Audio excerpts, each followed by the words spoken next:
everyone, and welcome to Comics from the Multiverse, episode 202. I am Peter, and joining me, as always, is Matt. Hey, what's up? I might have had too much coffee already this morning. Connor's here too. Yes, and it's evening, and I'm drinking. Well, it's a day Connor's drinking. Hey, this is like the first thing I've had in like a week, so screw you.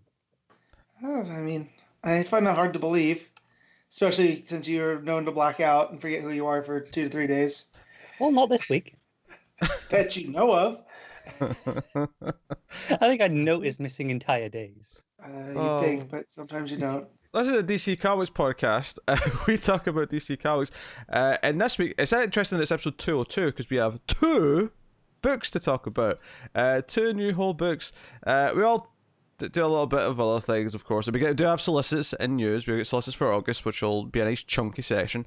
But yeah, so that's going to be the show for the most part. I have a Patreon book, but kind of. It was more of a stream tip book rather than a Patreon book. Connor has a Patreon book, so Connor's Red Hood's back. And don't worry, I noticed someone pointed out on Twitter that last week I remembered we had to do sales figures and then forgot about doing sales figures. Damn it. Do you know, I noticed like 5 minutes after we moved on, I was like, he didn't notice. And all week I was like, don't say anything. Nope, and I didn't. No, don't worry. There's fans of the sales figures who made sure to be there. Person that pointed that out, I'm sure you're a great person, but you're a sellout. Absolute knob. Yes.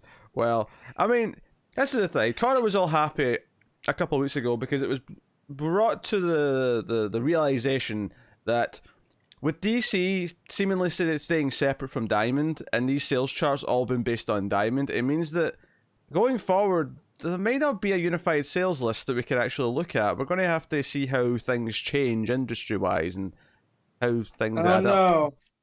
The horror. Yeah, when as a DC podcast, as DC will be the company most affected by this, and it'll just be a top 10 of Marvel books, there's no need for us to look at them anymore. That said, though, if we get like a proper sales chart for DC's Tuesday books and then Diamond sales list, if someone like Chromicron does a Fuse list like they already do for the variant covers, then we're in business. There's not even any guarantee that Luna or UCS will be putting out sales figures at all. There isn't, but we can hope. We can pray. Because in 2020, transparency is dead. We can ask the sales figures gods to smile down upon us and give us that sweet, sweet spreadsheet nectar. Okay? What would be the names of that god? Profit margin. No, Prophetus Marginus. There you go. Way to fake Latinize that one. That was like in the Wile E. Coyote cartoons when they would change the Wile E. Coyote where it'd be like Stupidus Maximus. Sorry, I'll distract Matt. Hey Matt, look at this. What's this I've got in front of me? Oh, look at that. Oh, it's Indiana Jones. Yeah, look at that. Is that the Blu-ray set? That's the Blu-ray set, yes. Oh man, you'll notice that there's a weird artifact in the beginning of Raiders when it goes to Alfred Molina. Looks like his eye's gonna bulge out and explode. Still don't know what that's about, but every time I watch the Blu-ray, it's like a sore thumb. It's the only one I've noticed thus far. Yes. So. Just a bit of rewatching to refresh on some movies for a certain tournament that may or may not be worked on right now on Mailfuzz TV. Check out the YouTube channel soon for more details. So we'll get started with Solicits. We'll start with the big one and we'll do all the little bits of news afterwards. Some other schedule stuff, some interesting news with how some books are ending, some other bits and bobs that go on. But we'll work through August Solicits. This has been a while because we've not had Solicits because we've had no books for some time. Yeah, and this is interesting because like half of the books in this are like resolicits from previous months with the rejigger in the schedule, which shows you that even after June and July seeming kind of normal, we're not back to normal yet. Now, August actually feels a lot more normal because before we even get work through it, I'll say that a lot of the books, because DC have a very strict schedule, unlike Marvel, like I expect Batman on the same 2 weeks every month. I expect Justice League on these 2 months every week. I expect this book on this week, or this week every month, blah, blah. And obviously things are all a bit weird right now because there's some books came back early, some didn't, and I was like, oh, is this just going to change when Batman's out from now on, or when whatever book's out? In August, it seems to be back to normal. They've actually jiggered it back in, so they want Batman out in that week 1 and week 3 every month. They want, It's going to be weird because when we talk about the issues of Batman that are solicited in this month of August, they're the ones that were solicited for July, I believe, both issues. That makes sense. Well, that's coming back later. That's not coming back till June versus a lot of other books which are back earlier. So it makes sense that Batman at least sticks out as being, oh, that's actually just the July books again. But we'll work through this and see how it is. Obviously, the first thing, big thing that made a big announcement of this week before the solicits even came out was Batman 3 Jokers finally back on the schedule for the last week in August. So, yeah. Not much to say, because we knew about this. We've had it solicited before. Yeah, So I think it was supposed to be June, and now it's August, so it's a few months delay, but understandable. Which means the last issue should come, because it's every other month, so August... No, this is monthly, I think. Is it monthly? Yeah, it doesn't say bi-monthly on it. Oh, fair enough.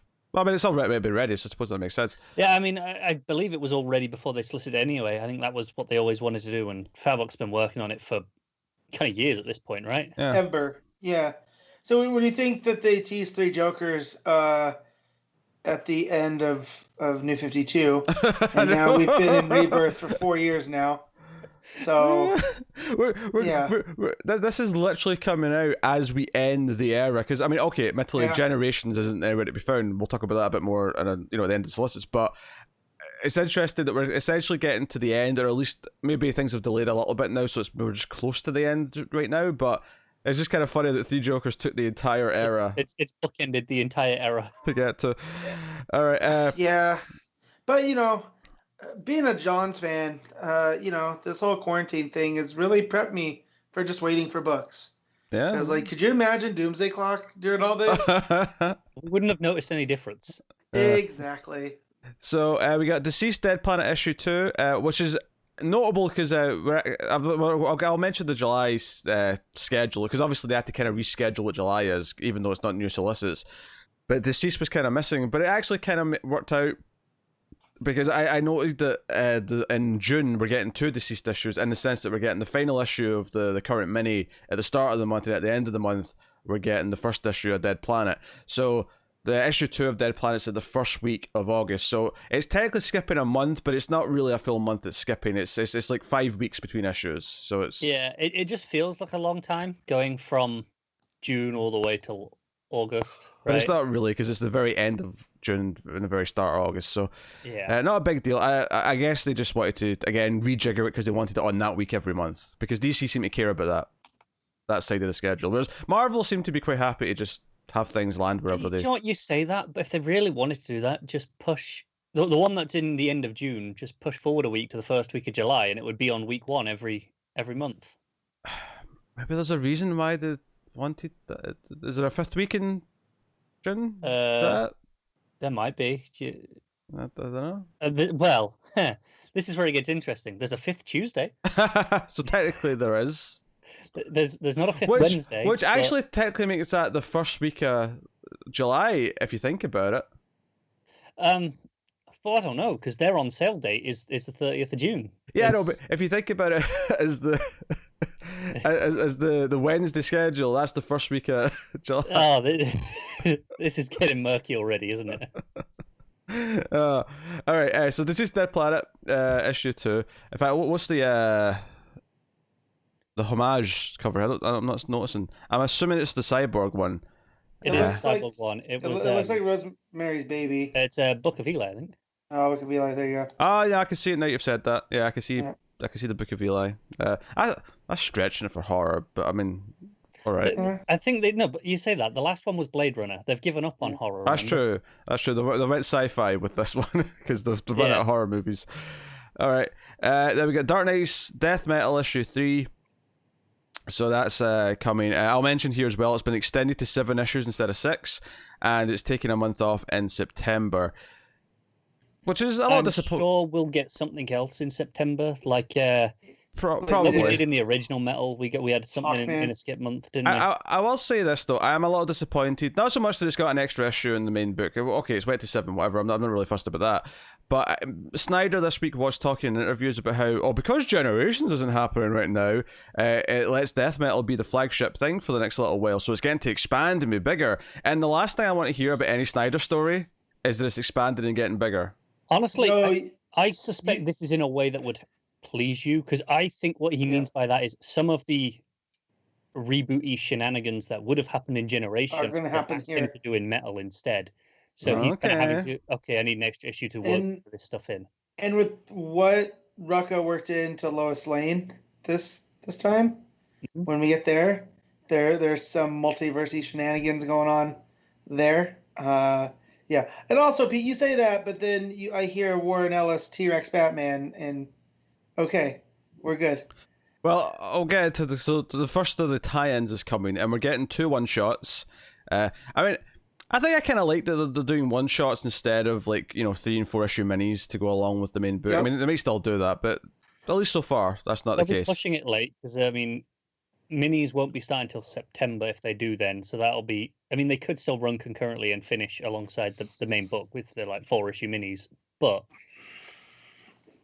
It's quite late into the event to be starting minis at that point. But with the main book taking that month off, I mean, it is possible to do a lot. But anyway, I appreciate that it's just one-shots, bigger one-shots, of course, the $6 48-page books. But the first one is Dark Knights Death Metal Legends of the Dark Knights, issue 1. That is a mouthful of a title.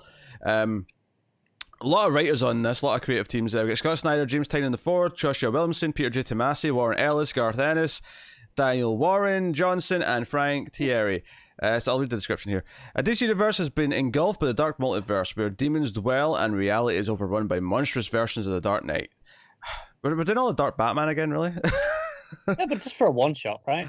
I know, but that's the entire last one was that. I'm pretty sure they're showing up in death metal. So this is instead of doing all of those 7, Sure, no, we're gonna get them here. I get that, but the entire last metal was all about. I thought we were gonna get all the dark other characters. Right, Batman Who Laughs has one trick, and that's it. Anyway, in this collection of short tales, which makes sense given all the creative teams that are listed up there, with the terrifying secrets of these new bats out of hell. They wanted to use that sentence, didn't they? They really wanted to. And other creatures of the night, like Robin King, whose origin is just the worst. Plus, read about the secret buried beneath Castle Bat, the sentient Batmobile, and how did Batman turn into a dinosaur?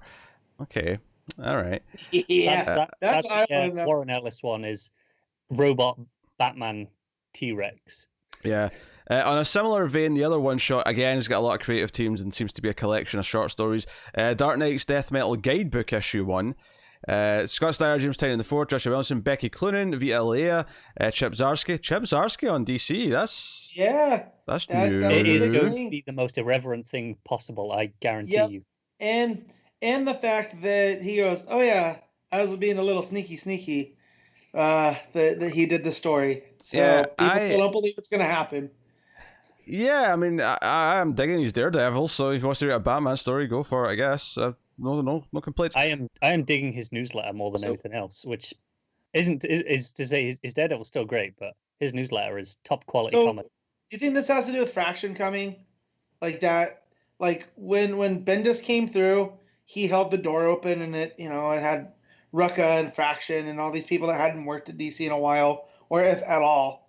And you just think they're more open to coming over and working for... It could be. Zdarsky and Fraction, of course, have worked together a lot. They have a great relationship, so it would make sense. Oh, and the same with Bendis and Fraction, right? Yeah. So there's... Well, let me read the description, because this one sounds a bit more specific to what's going on in the main book. Earth is turned upside down, shrouded in a realm of darkness after Justice League's defeat by the cosmic goddess Perpetua. Ugh. And the Batman Who Laughs and his army of Dark Knights rule the planet, wreaking havoc on humanity and raining destruction on the world. As Wonder Woman, Superman, Batman, and the other heroes fight to survive in this strange new landscape, one cloaked figure Mr. Oz, has been observing from the sidelines, creating a guidebook to this new world and its evil leaders in the hope of forming a plan of justice and penance. I think that tells you who the cloaked figure is pretty nicely. Almost let me finish. A monitor. There's another paragraph here. Stories. The issue showcases the new factions of Earth and explores the mystery of what happened to our heroes after the battle with Perpetua. How does Wonder Woman, the new Queen of Hell, reign over her prisoners? What is Batman doing with the Black Lantern ring? And what happens when Harley Quinn takes charge of the Wasteland and finds love in the process? I'll listen more in the jam-packed issue exploring the New World Order. So it sounds like it's exploring a lot of the new status quo that the main book is probably going to just sort of throw out there as like taken for granted. This is just, here's some other stuff that's going on in the world while the main book happens. Kind of, yeah, but I feel like we're going to see like glimpses of a lot of this stuff in the main book, and this is here to flesh it out because we're going to see, it's kind of like how in Flashpoint, there's this war between Aquaman and Wonder Woman going on in the background. Oh, good, a couple of minis in the background to tell us. Yeah, I think it's fascinating that this is a single 50-ish page one-shot covering all of that, as opposed to the 5 minis that could easily be. Yeah. It's And interesting. I have all the Flashpoint minis, so yes, let's just stick to this. Yeah, please. Well, that had a lot of minis. Like, that was Yes, it did. obscene amount. And some of them were good, but there was still an obscene amount of them. But I think it's interesting that this again is going for the anthology route, where we're going to have a different writer and artist on exploring each of these new little windows of the. So even though this is like a 50-page book, like we're going to be having like a lot of like 5 to 8 page stories here, doing little things. Yeah. Yeah, we got 8 writers on there, so let's assume 8 stories, because it doesn't say and more. True. Like they sometimes do. Yeah. So yes, forgive me for not reading all the artists for those 2 books as well, but obviously a lot of them there too. So we got 2 one-shots tying into Death Metal. So Death Metal is going to be almost a weekly thing starting in August, in the sense that we're going to have 3 weeks out of the month we'll have a Death Metal book to headline the books. So there you go. So we got a couple of trade paperbacks, the young adult stuff. Teen Titans Beast Boy by Cami Garcia, and then Swamp Thing Twin Branches by Maggie. This is a great name, Steve Vatter. Sure. I really need to read the Raven one by Cami Garcia soon. Yeah. Maybe I'll do that this week, because it just looks great, and I'm interested in this for sure. Yeah, and then also adding on to this, we have a new graphic novel, Green Lantern Earth 1 Volume 2. And I enjoyed that Volume 1, so... Volume 1 was solid. It was in the upper tier of the Earth 1 books, for sure. It was for sure. The art especially really was phenomenal, and it's the same artist. Although he's got a co-writer this time. I don't know if he had a co-writer of the first issue. I the first don't volume. recall that name No. on the first issue. But maybe that'll tighten up the story a little bit. But it's still the same art. It's still Gabriel Hardman doing all the art, so that pleases matters. me greatly. It looks like from the cover there's more of a core this time, which makes sense given that. Yeah, where we ended the last one. Yeah. So with that, we're out of the single issues. So Batman 96, 97. We knew these were coming from the previous month. Worth mentioning, October will have issue 100. So I don't know if they're going to do some sort of Halloween theme for it or some. I doubt it'll be Halloween themed, because they did also confirm that double shipping will be continuing. Mm-hmm. So October will have 100 and 101. So if they're going to do a Halloween theme, it'll be 101. They're not going to waste issue 100 on it. Plus, must be keeping in mind that it was originally going to be coming out in July before everything get pushed. So yeah. So it makes sense that it wouldn't have even planned for that anyway. If anything, Tiny's probably sitting there with a Halloween issue that now won't come out until January, livid. Well, that's the thing. They might have been able to just go, well, we've got a guest writer, just slip in an issue 101 just in between, and we'll just push everything else back by an issue, and it's no big deal. No, they have to do a Halloween thing. I was just... No, but if they wanted to. Yeah. So we got Batgirl 48, a book that we unfortunately all decided to drop just before all this delay started to happen. Although I do really like that variant cover. Just want to point that out. Yeah, it's nice. Very nice variant cover. And we'll see things, because we're kind of expecting still some sort of line-wide relaunch or refresh, even without Generations. And I feel like Batgirl's one of those books that's probably going to just start fresh.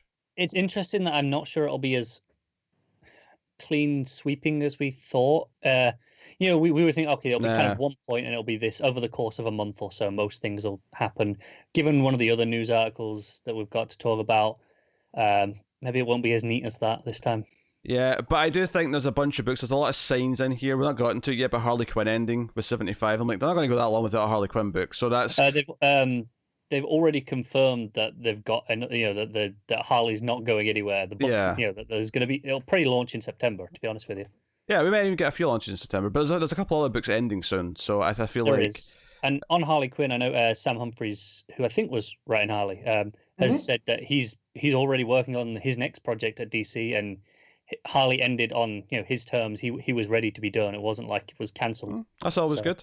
Detective Comics 1025 and 1026. Notably, this was not double shipping before the break, so I'm wondering if this has moved to double shipping or if it's just because there's some catch up because they took obviously some time off. Yeah, it's probably related to Joker War stuff, right? Yeah, I think it's Joker War stuff because neither of these are resolicits, so these are new issues for this month anyway. So it's not fallen behind schedule, so to speak. So I think it's more just Joker War. I mean, if DC want to have kind of, because this is kind of what Marvel do with a lot of their books, where it kind of seamlessly slips between single and double depending on what they want to do. I feel like if they want to keep doing that with some of these books, like Detective, then fine. Yeah, Marvel have like an 18 issues a year thing for a lot of books, and that works quite nicely. Yeah, it works all right. I wish they actually spaced them out that way, though, because they don't space it out like we get one every 3 weeks, which is what they probably should do with that. It's like, they have like two, like, so for example, Immortal Hulk, they'll have one early month, then 1 week 3, say, and then the following month you'll have 1 week 1 again, but then there'll just not be a week 3 one. So there's a big gap between, every 3 issues there's a big gap before the next one, comparatively to what it has been. So I wish they were more consistent with that, but whatever. So yeah, then Harley Quinn 75, final issue of the current run, meaning they're probably doing an issue 1, or maybe it'll be retitled. It may be Harley Quinn and something, or some, the fantabulous Harley Quinn. They've been teasing a romance with Booster Gold, that's going to be happening in these last few issues. So maybe you get a Harley and Booster book. Oh, Matt's going to have to read that. I know, so I don't like that. I'm trying to cut back. The blue, the gold, the black, and the red. Yeah. Oh, dear. Oh, think of all the jokes that Harley would make at the wedding about something borrowed, something blue. Yeah. Well, and just, there's no way Skeets approves of her. There's no way. Does Skeets approve of anyone? No, but especially him getting involved with someone in the past. You know what I mean? Like, oh my God, what if Harley is Rip Hunter's mom? This would explain so much. All right, Nightwing. Back in. I'm going to read this book. Yeah. Nightwing issue 73. Joker War stuff. That's what it is. Red Hood Outlaw 48. Which I noticed includes Rick Grayson and Punchline. Nope. Why? So, at the risk of sounding like a soft parody or a hipster or whatever, the more I hear about Joker War, the less inclined I am on it. It just seems like now it's outgrown. Like, I know it's supposed to be a big bat story, right? And I trust Tynion enough, but the fact that it's bleeding into every other...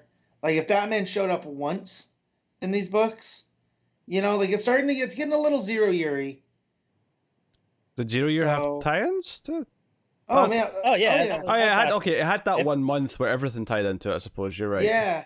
This is weird, where it's more focused in that it is just Bat Family books, but they're going to up to 6 issues on it rather than just 1 issue like 0 Year was. The amusing thing is here, though, is that we all just happen to not read any of these books that it's tying into, so we're all going to just read the main story anyway. Yeah, I think if we were reading these books, we probably wouldn't be that annoyed because we're reading Joker. Yeah. And I think in some ways that makes it more excusable in that it's coming from the main Batman book, and most people who are reading any other Bat Family book tend to be reading the main Batman book. Yeah, but it just feels like I thought we were past this now, of this big overarching story in this way. I almost, as much as Connor doesn't like Bendis, the way that he handled the whole checkmate in Leviathan, it seemed pretty self-contained, but then he's writing all of those himself, so it's a little bit different.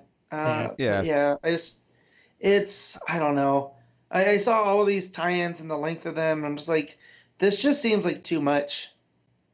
I mean, it's funny. Like, I feel like if I was reading these books, I'd be more annoyed because it was interfering with the book.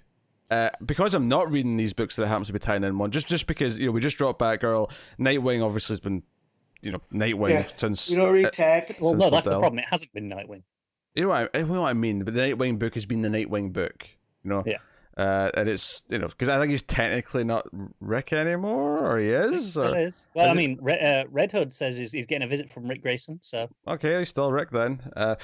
Okay, moving on. We have Wonder Woman 761, which of course we will be doing because this is post Tamaki. Tamaki starts at 759, so it's actually the 2nd July issue that we'll be jumping on. And now I've read most things. I gotta track down her She-Hulk because I really enjoyed her X-23. Like she nailed that relationship with Gabby and Laura. yeah, that's great.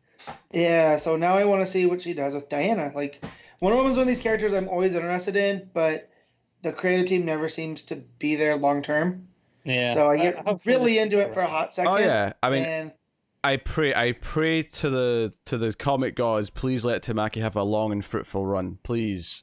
Yeah. Just Because- two things to point out on this though, and the big one is we've got our second artist team on the on 761, so the second issue of this month.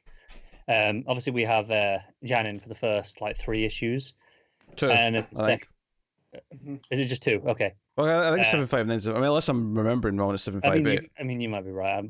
I don't know anymore. Honestly, they were solicited so long ago that I don't remember because it just feels like it's a blur.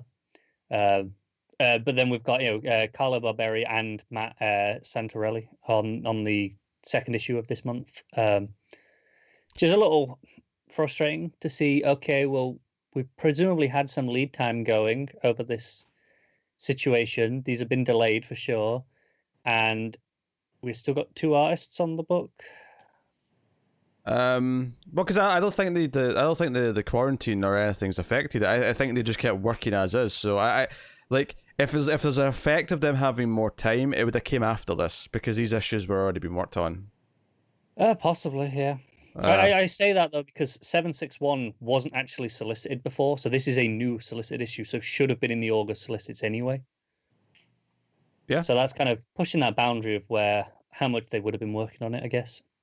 Well, that's the thing. They just kept working, so I don't think anyone got lead time on things really to the extent where they had more time on any books. Like I don't think they got extra time on a set number of books because they had this extra month off. I feel like they just kept working ahead and moved on to the next issue as quickly as they normally do. That's the impression I'm getting from everything. At least at DC and Marvel. I don't know, smaller publishers and whatnot. But no, so because I liked a lot of Wilson's run. I really wanted that to be longer and to go on. So I am really excited about Tamaki, and we should already be reading it by now, I think, or we'll be starting it this month. Was it this month or was it June? I don't know. It was, for some reason I thought it was June when I said that. No, yeah, June next month. Time has no meaning anymore. Time does not have any meaning anymore. Speaking of Wilson, though, the Dreaming Waking Hours issue 1. Obviously, we don't really cover the Sandman universe books, but her Sandman universe book is coming out. It's finally coming out. Yeah, so that's coming out in August. And Harley Quinn, The Birds of Prey issue 3. This is the Palmiotti and Amanda Connor Black Label book. So that's there. We got Strange Adventures number 4 coming in August, as we expect. We have Super Sons Book 3 Escape to Landis trade paperback. This is why I don't know why this wasn't with the other trades up further up, but yeah, another one of those. This is one of the ones for kids, not for young adults. Yeah. It still feels like a weird place to put this after It does. a bunch of singles. I but don't know quite why. we got some more books. We got Action Comics 1024. Unfortunately, Matt, we still have John Romita Jr. on art. So that's upsetting. Amethyst issue 5. We got Aquaman 62. Notably, we have a fill-in here on Aquaman. Yeah, two two-parter. issues fill-in story. Who's worked with Kelly Sue before, apparently, because they wrote Bitch Planet Triple Feature, which that's Kelly Sue's creator-owned. So, Okay. Yeah, and what a variant. Let's see. I got a shark with the armor on. Yes, I see. It's this is becoming a bit of a house style on the variants because we had the Middleton one earlier. That was the Wonder Woman one. There was the Batgirl one, and they kind of fit the same sort of style, right, as the variant. Yeah, well, that's Tyler Kirkham. Tyler Kirkham's been around for a minute. Oh yeah, but I feel like they're like a go-to Yeah. DC house style for variants right now, and Yeah. I'm okay It's with very that 'cause digitally sheen, to it. But yeah. I just want to say I have dibs on the Hammerhead. That guy looks dope. Yeah, it does. Sure. Got Batman Outsiders issue 15 coming out. We got Batman Beyond 46. Still not final issue. That's going. Dan Jurgens, his run on Batman Beyond is going forever. We know he's got dirt. He's been in DC for so long. He's got dirt on everyone. So he's like, just let me keep telling Terry's story, guys, and no one has to know. That was the trade-off he had to do. It's like, look, we'll let you keep doing this if you come in and handle this Rick Grayson mess. Yeah. What a thankless task. Yeah, that was it. They're like, no one wants it, so you're gonna have to. Batman: The Adventure Continues, issue 3 of 7. We got Batman's Grave issue 9, so that's sort of getting towards the end of that run. Batman Superman number 11 is coming out. I like that dark cover, I think. Yeah, I mostly like that. Is that Jay Lee one? Yeah. Yeah, that's gotta be. Yeah. Although there's a version 1984 cover that's not coming up, and it makes me very mad. Yeah, I'd love to see what that looks like. Yeah. Got Catwoman 24 coming out. We got The Flash 759 and 760. I suppose this is a good time to bring in the Flash news, which is pretty a big deal. And it's funny, every time I said we must be getting close to this run, Connor had to fearmonger because, oh, you don't know, you could be on there for much longer. No, he's ending with his 101st issue, to say that properly. I feel like and by the time he adds annuals and other stuff in there, it'll be like over 106 issues. It's not what would have been the standard issue 100 or 101 in this case. It's counting those, so it'll be somewhere in the 90s if it's still in the original numbering. Yeah. Right. So issue. So it's coming in September. It's not in the August books. It's in September. His final issue of the book. So he stuck to what he said about 100 issues, and it's called Finish Line. His final story, which is perfect as a title goes for your last Flash story. And he said that when he had started writing Flash, like he'd always wanted to write Flash. So even if he had only been able to do an issue, he would have been fine. But he got to have these long runs, and I've been real up and down with him. But as a person, I can tell that Williamson appreciates Flash, and so I've talked a lot of mess. But I think I have to go back now. Wait, Pete, what was the pool? How many issues did we have on it? Because he said he was quitting, and then he came crawling back very quickly, and he said he was quitting again because of the quarantine. I remember I said I gave it. Was it 2 or 3 issues I gave him? Yeah. I can't remember. Damn it. To be fair, if he wasn't leaving, I would be sticking to my guns. But I do think that I owe it that not that I owe it to Williamson, because I have a lot of his Flash issues, but I think I owe it to myself just to see, you know what? Mr. Williamson, over the last year or so, I've been very critical of the book, but I want it to be known that I never wavered, I never quit, never said I was quitting. I said I was sticking it out to the end, and I'm on that path. Just for the record, I'm not doing what Mad's doing. Well, that's fine. No, you're the rebel. So now I have to go back and hunt. Now that here's the thing: do I go back and get the physicals, or do I just go digital? It's probably easier to go digital, but easier. Yep. Depends. Does your shop have the other issues in stock still? Maybe. If not, I'm sure they can order them. It's not like I'm still waiting on Hell Arisen 3. It's become a joke. So I'm sure once it gets sorted, they'll have stuff. But yeah, no, I got to know how this ends now. But this is one of those books where I say it feels like it won't be a clean sweep of things just ending, starting and ending at the same time, like we thought it might be with Generations, which probably was the plan at the time. I mean, I'm okay. I mean, I'm okay with this. If there's going to be a lot of refreshes, I'm okay with it taking place over a few months as books kind of naturally find their end points. I think, honestly, I say that the more likely situation is they stick a fill-in on for 6 issues. Yeah, that's very possible. We're probably going to get like an arc. That's what they did before they did Flash Rebirth. I remember Wally in that whole storyline, right as he ended, and then it was just a whole thing. So Yeah, I can see them having a fill-in or whatever, and I mean it's happening right now in Justice League in terms of solicit wise. yeah. We've seen it done before. We've seen it done where it's like, okay, so we have this new writer on this book. Is this the new writer permanently? No, it's just they're here for 12 issues until they actually have the proper writer ready. I also want to say in that Twitter thread that Williamson put up, he did say that this is where he had always imagined the story going. So he's been writing towards this, which puts me not at, I would say, at ease, because the longer this goes, the more it's gotten sideways for me. I mean, the whole year one story that tops, I think, the Shade stuff and things I didn't enjoy. So this, I could be a fool for doing this, but you know what? I gotta know. What's that many issues now? You know where the end site is. Yeah, so and I mean, come on, it's called the Legion of Zoom. Like, how do I not like that? So we got the Green Lantern season 2, issue 6, coming. Connor still won't be caught up though. No, you won't be. We got Hawkman issue 26 coming out. We got Justice League Dark 25. We have Justice League 50 and 51, which are written by, well, actually, two different writers. We got Simon Spurrier on the first issue, which is a supersized. So it's actually really weird that the issue 50 that's going to be supersized, because the anniversary issue is essentially a fill-in.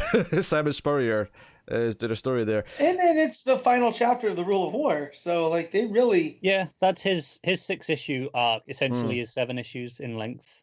Also, that has a great variant. I really like that. Sure. No, but I mean, I know he's doing like a whole arc, but I mean, it's like a fill-in arc. Like, he's just there for one arc, and then he gets the big 50th issue. It's weird.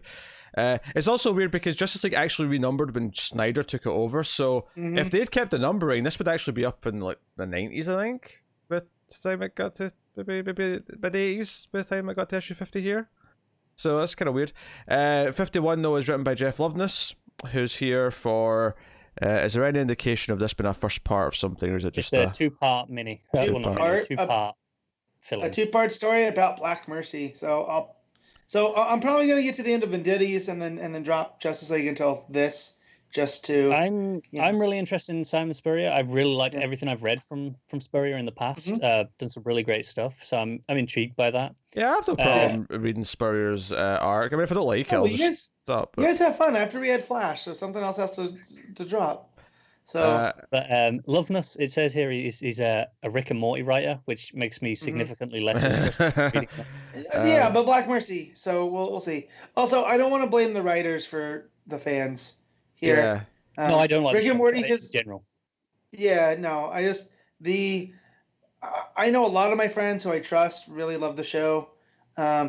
However, I've run into a lot more fans that like it for other reasons, and it's put me off. It's a lot of my problem with Doctor Who. I mean, early on, a lot of the fans put me off. So I like the first 2 seasons of Rick and Morty. The fan base can be rather obnoxious, but you know, when you get to like episode like 3 or 4 of that first season, whatever one it is, and you realize they're doing Inception, but when they get to one of the layers of the dream worlds, Freddy Krueger's there, you're like, okay, this is made for me. That was one of the episodes I saw at my comic shop, and it had me dying. Just the stuff that was going on. So I watched the first full season and like a little bit of season 2, and it was okay every so often. I was like, oh, I like this episode, but by the time I was into season 2, I was like, I'm not feeling it. I'm just wasting my time by sitting through this now. So yeah, no, that's fine. I mean, I watched the first episode and it was fine, but no, that Freddy Krueger one did crack me up when I was sitting at the comic store. So this was just a long way around to go. I don't want to throw this out just because the guy worked for them. Also, like, I mean, do you really think he's going to be having like Batman say "rub a dub dub" at some point? Like, no, obviously I'm not saying that. I just meant the fact that I didn't enjoy that. So as far as I know, that's my only. That's it. I'll tell you right now. My only interaction with his work, and I didn't enjoy it. It inherently makes me less interested. I'll tell you right now. If he can naturally get Batman to say "rub a dub dub" at some point, I'll give it a 10. Well, I mean, the cover does show Batman covered in Black Mercy, so anything's possible. Yeah, I'll say this though about Black Mercy is that even though this was right at the start of Rebirth, like I still remember that first Trinity. Remember the Trinity book? Like that first arc was about Black Mercy. Yeah, of course I do. And I'm like, oh, we're doing Black Mercy again? Okay. Again, like it hasn't been 4 years. I don't know. I don't do that often. I think it's a good story device as long as they don't overdo it. And I think here two issues to do something like that, I think it let's works be honest. fine. Everyone gets a Black Mercy story at some point, and this is Batman's turn. And I I mean, my suppose. favorite Superman story is a Black Mercy story. So yeah. So Justice League Odyssey 23 is coming out. Still not the final issue. I'm shocked. We got Legion of Superheroes issue 8. That's still trucking along. Metal Men issue 9. We have the final issue of The Question, The Deaths of Vic Sage, issue 4 of that. I just actually want to go back and mention what's going on in Legion of Superheroes issue 8. That's pretty unique sounding in what it's doing. Pete obviously looked over the entire huge list of artists and just went, I don't care about that. Yeah, so it says Legion of Superheroes number 8, written by Bendis, and then art by a list of who's who. Like you have Shaner, Lemire. There's going to be 44 artists Jones over 2 issues. Yeah. That's a lot of artists. I will grant you.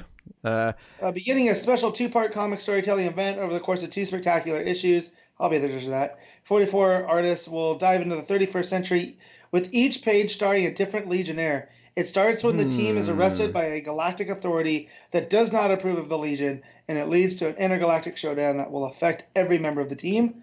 I'm here for this. Yeah, it sounds very gimmicky. Yeah, I mean, if it works... I'm curious because it could end up just feeling like a series of pin-ups with not a little story to kind of connect it together. It depends how much their actual sequential art pages versus just here's each person doing a splash, right? But at the same time, there's so many Legion characters that giving them each a page to like shine and like get like let readers who don't know a lot of them get to know them might actually also be a really smart idea. Although that said, 40 plus in 2 issues might be too many at once. So we'll see. So yeah, Question, Deaths of Vic Sage, got to that. What's interesting actually is that I was really feeling, looking at the schedule, because I put all these into our schedule in Google Docs, and is that with the Hill House books ending and a lot of the Black Label stuff kind of coming to an end, and they've not really announced the next wave of Black Label stuff, is that the schedule's actually looking pretty light for me, at least, compared to what it was before the quarantine. So we'll see how things shape back up again, but which is partially why I'm okay reading Spurrier's Justice League arc, because, well, I mean, there's not much else going on. Suicide Squad issue 8, obviously Tom Taylor books always an event, and we've got it's a must read. So we got Suicide Squad, and basically Deceased is an ongoing at this point. I mean, obviously it keeps changing its title, but yeah, but I mean, it's going to have 18 issues worth of content by the end of this third one. I'm counting the middle one as 6 issues in terms of page count. Yeah, kind of. It's because I know a lot of comic shops like count Hellboy as an ongoing series, even though technically it's all a bunch of minis. But they just assume that anyone who got the last mini is going to want the next mini because it's just the way it works. I mean, that's the Dark Horse model, right? That they do with all their books, or a lot of them. Like Black Hammer is the one going on right now that I can think of that does that still. I know it goes you could argue my that shop as well with Deceased. They just add on the next Deceased book for me. Yeah. Oh, so when you brought up Black Hammer, though, you could argue that Lemire wanted to copy Mignola's for that type of story that he's telling. So I don't know if that's good. Yeah. Yeah, Dark Horse. Dark Horse did it with they did it with a lot of their Star Wars books as well. They split them into mini, like 5 or 6 issue minis. Some as little as 2 issue minis, actually. I did not realize that. So then I will take what I say back, and maybe that is Dark Horse's thing. Yeah. Wait, what did they do with Buffy though? Buffy was different. Buffy was more of a wrong seasons, right? Yeah, but I mean, like the first one was like 40 issues, so it was basically just ongoings that were retitled every once in a while. It's not every book they do, but like they have done it with more than just Hellboy, and I know Hammer is emulating that feel. But to be fair, the Buffy stuff is actually quite old at this point, because I mean Buffy's been at Boom now for over a year, and like. Oh really? Oh yeah. Oh damn! Yeah. I don't pay attention.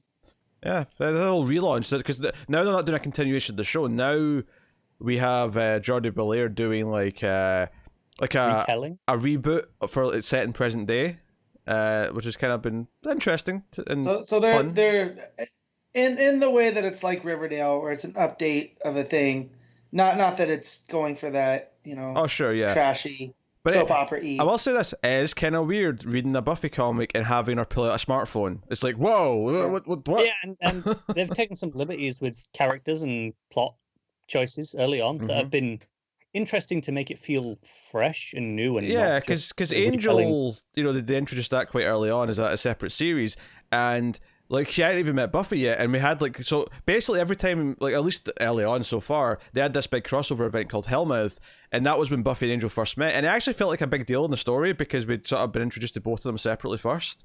But it's very different from how the show did it, and it feels. Oh yeah, but it felt momentous. It felt like, this feels important. And no spoilers, but they're taking Xander in a wildly different direction. Oh yeah, he's in a weird direction. So I recommend the Buffy books. I'm a couple issues behind. Not much, but because obviously they paused like everything else did. I don't want Matt smiling yet. Yeah, I just checked Twitter. I'm waiting. I saw it a while ago. I've been waiting for it. Well, what was happening on Twitter? I wrote a tweet earlier. I was going to actually bring it up when we got to Justice League because it was relevant then, about how between Hawkman and this particular issue of Justice League, I'm beginning to think that Venditti is writing comics purely for me and Matt. And we had a bit of a thread, we were chatting about it with some other people, and it was good. But he just replied, going, "You finally noticed." So yeah, that's real cool. All right, he's writing books just for us, Connor. We knew it. Yeah. You go for it. So Superman 24 is coming out. Good stuff. Teen Titans 44. Still, the Teen Titans book right now is just this thing that's existing that I forget is there until I read Solicits, and then I'm like, oh yeah, that's still a thing. Yeah, one of our viewers or listeners, or he goes by Sensig on Twitter, has been going back through Teen Titans and is saying that it's really good. Not compared to the John stuff, but it's doing its own thing, and that that first arc was bad. But after that, it's really caught up and is doing a real fun story.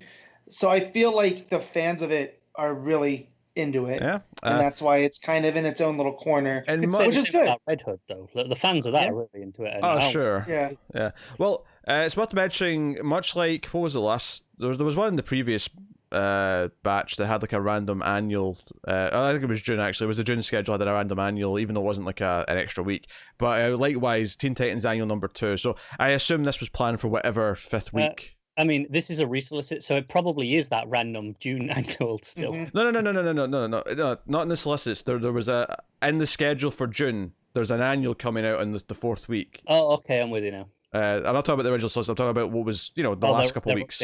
Things. Yeah. So this is now the second sort of annual that's just kind of been shoehorned into a weird, because normally annuals are relegated to those 5th weekend, or the 5th, not weekends, but you know what I mean, the 5th Wednesdays. Right, so Wonder Woman Dead Earth issue 4, which is the final issue of that. So that's 2 Black Label books ending in August, meaning that all we're going to have left Black Label wise for the time being after that will be Criminal Sanity and... Is that? I think 3 Jokers is technically Black Label, and so's Dead Planet. Actually, I don't think Dead Planet is. I don't think Dead Planet is. I think it's 3 Jokers, and I think technically that Harley and Birds of Prey book is Black Label, but obviously we're not covering that. Yeah. Oh, speaking of random annuals, so despite the fact that we have 2 issues of Tamaki's Wonder Woman, we also have a Steve Orlando written Wonder Woman annual number 4 in August. So, yeah.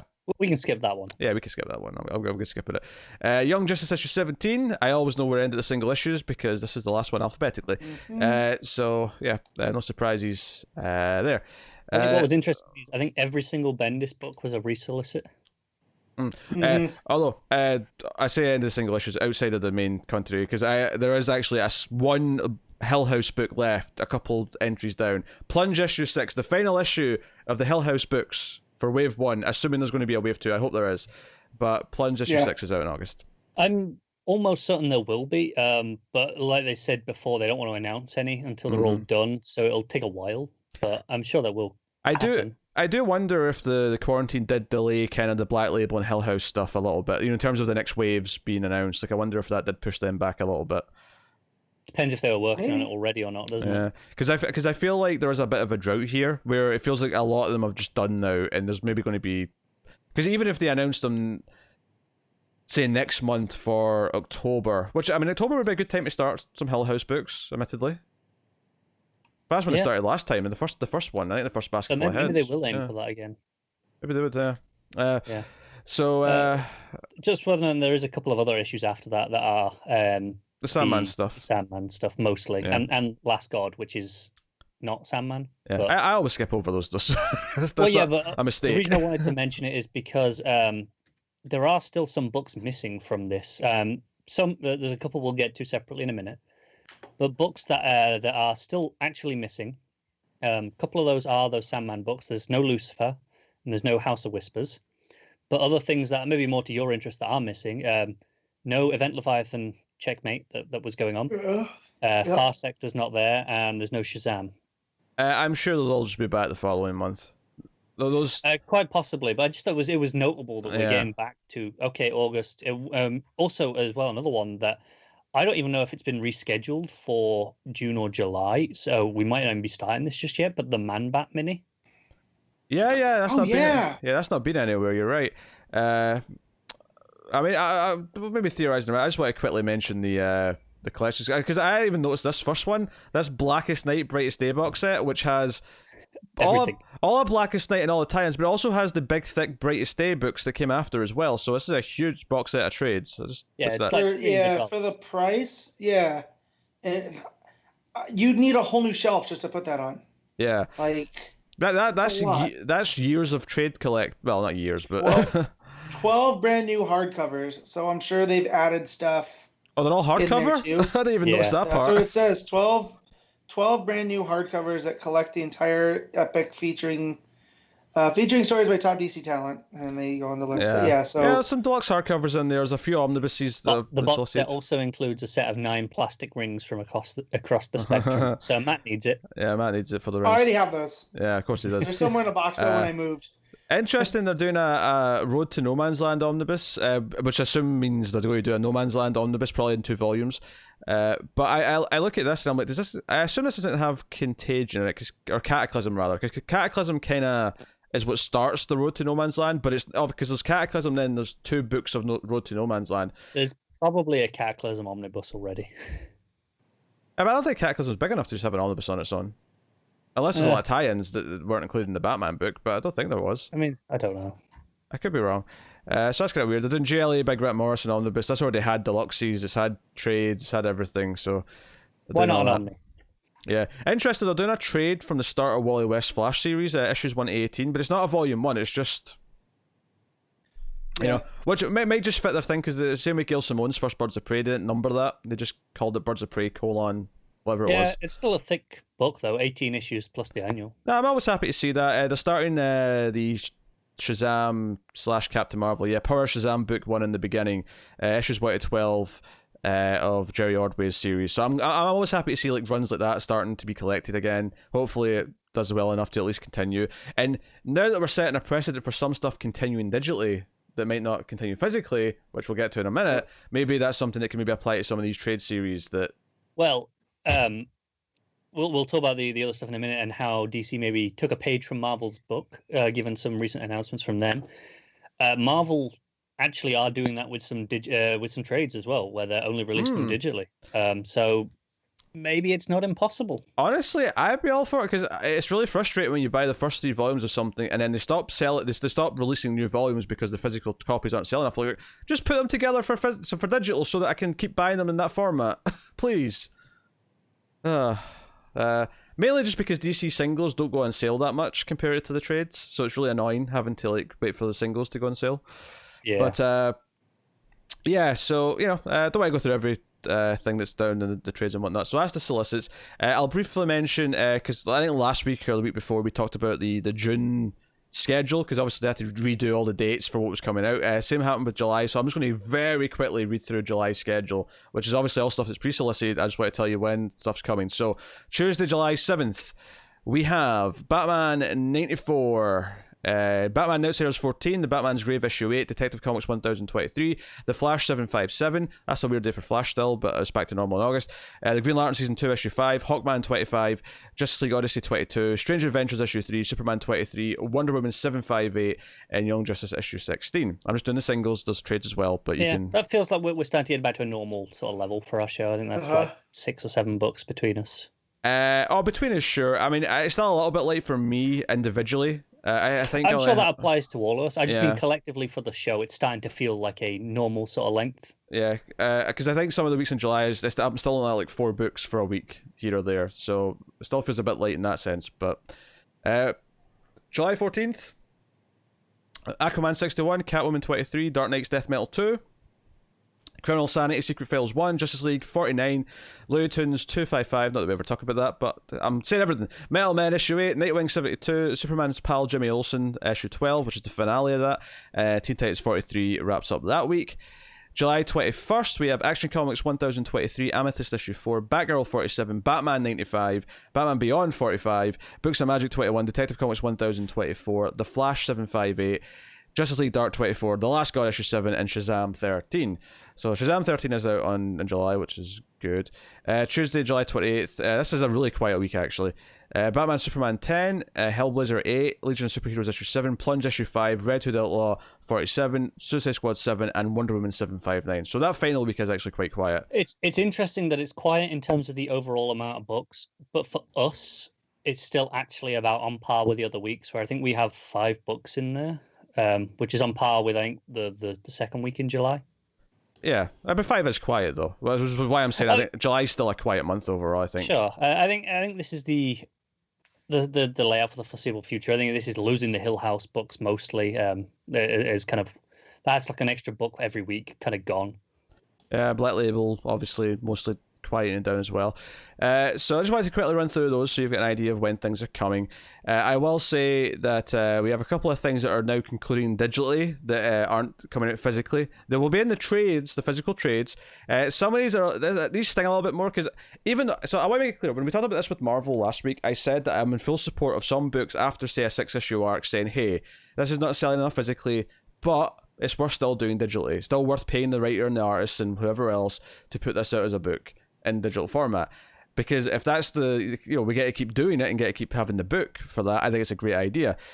And it was a bit awkward with Marvel because it's like really awkwardly after 3 or 4 issues we're just suddenly switching to digital. The DC examples of this, the 2 main examples we have here for DC, are kind of more frustrating because they're right at the end of relatively longer runs. So the first example here, Supergirl, issues 41 and 42 are going to be digital only.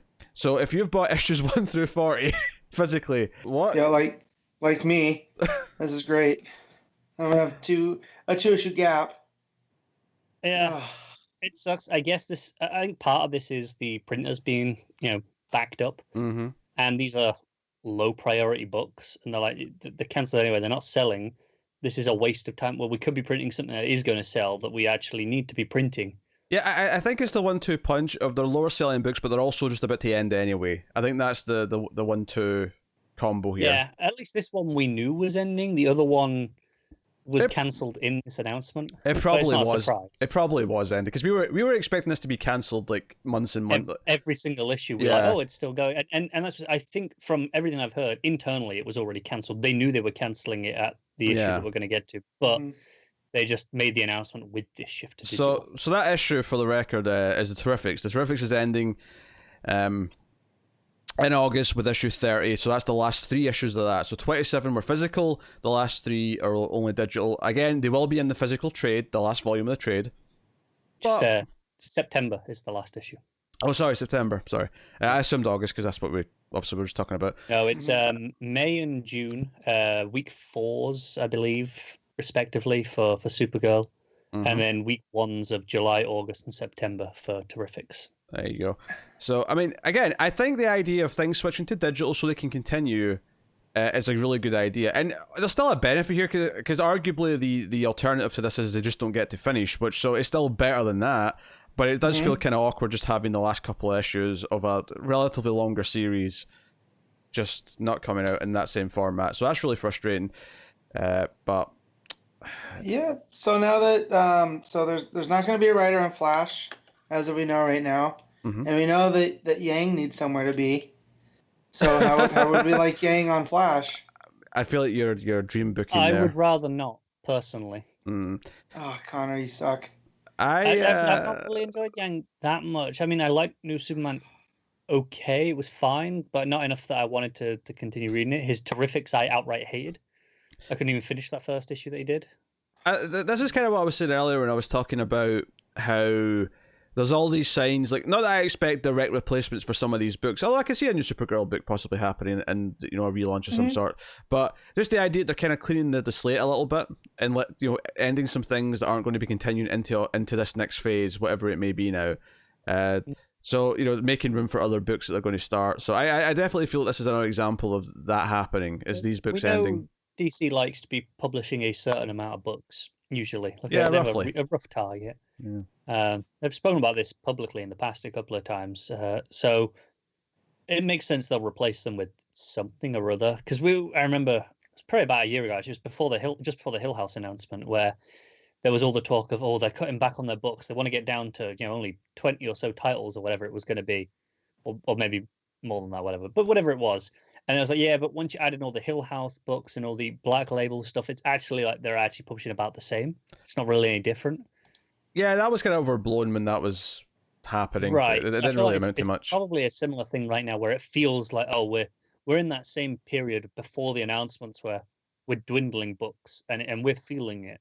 And we do for a few months, but then we'll get a big, boost of fresh stuff coming in. Yeah, I remember that happening. It's always exciting when the new stuff does come in. So hopefully, I'm just saying I'm really glad that Wonder Woman's back to being good because that, it's one of the big characters, but also because it's this double shipping book. It's this.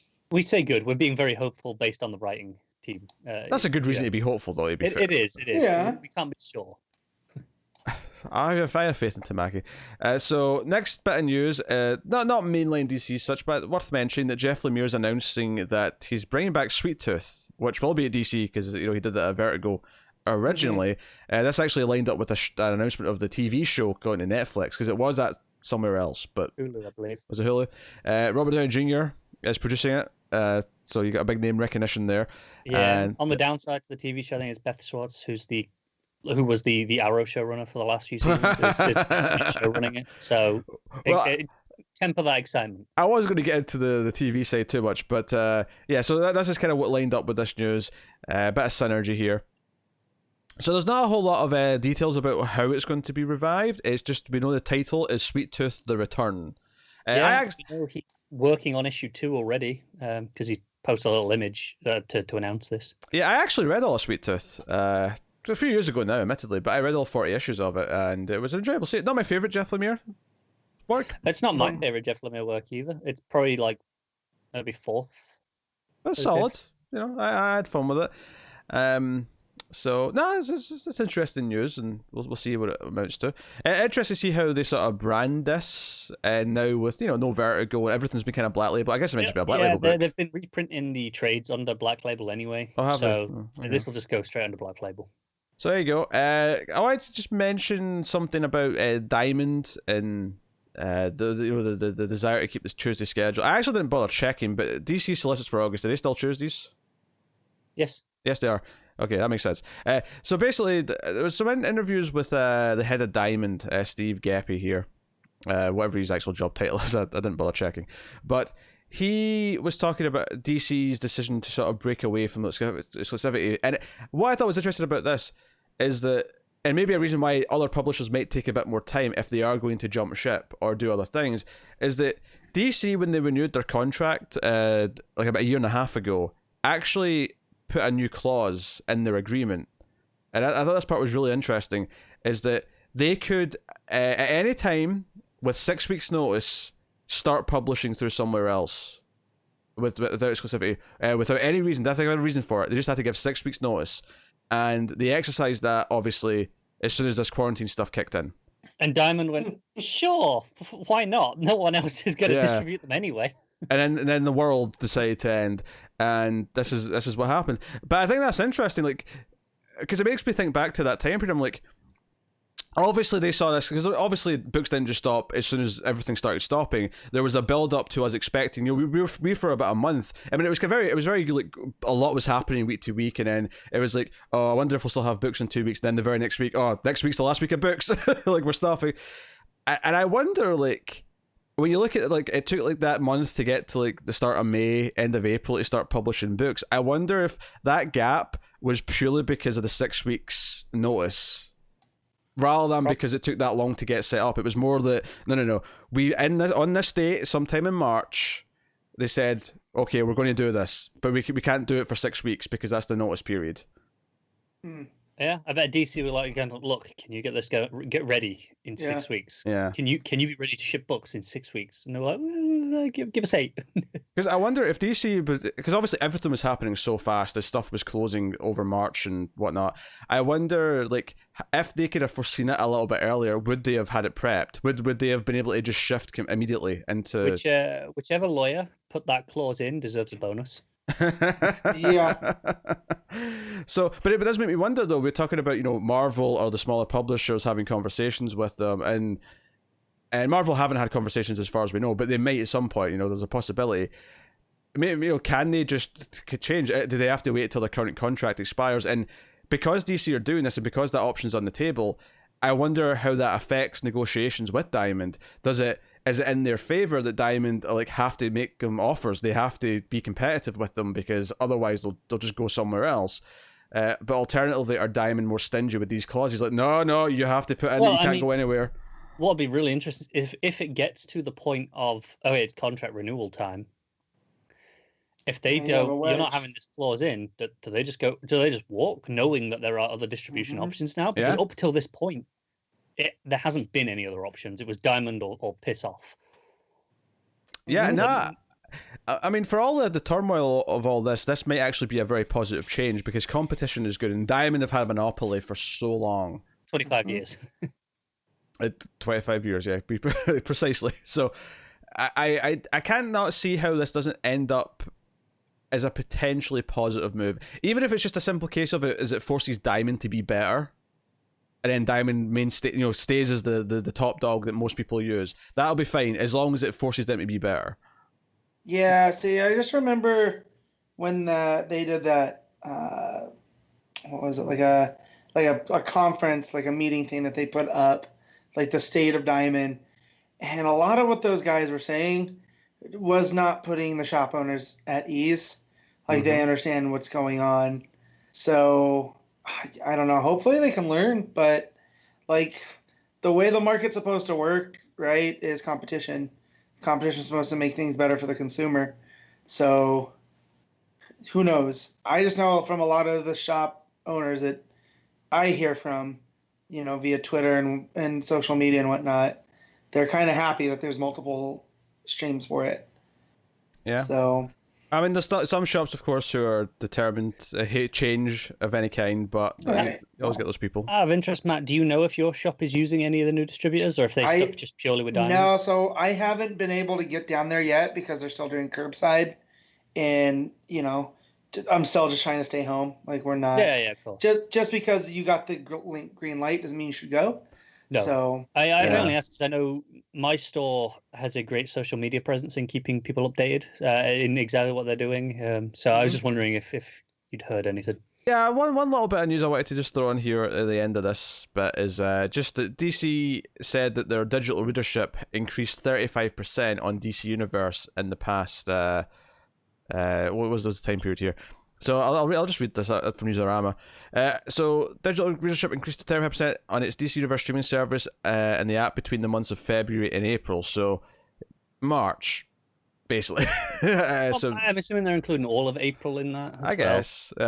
But as of May 12th, the streaming service will be home to 23,000 digital comic books. Blah blah blah. A lot of blurb. To be honest, a lot of PR blurb, but.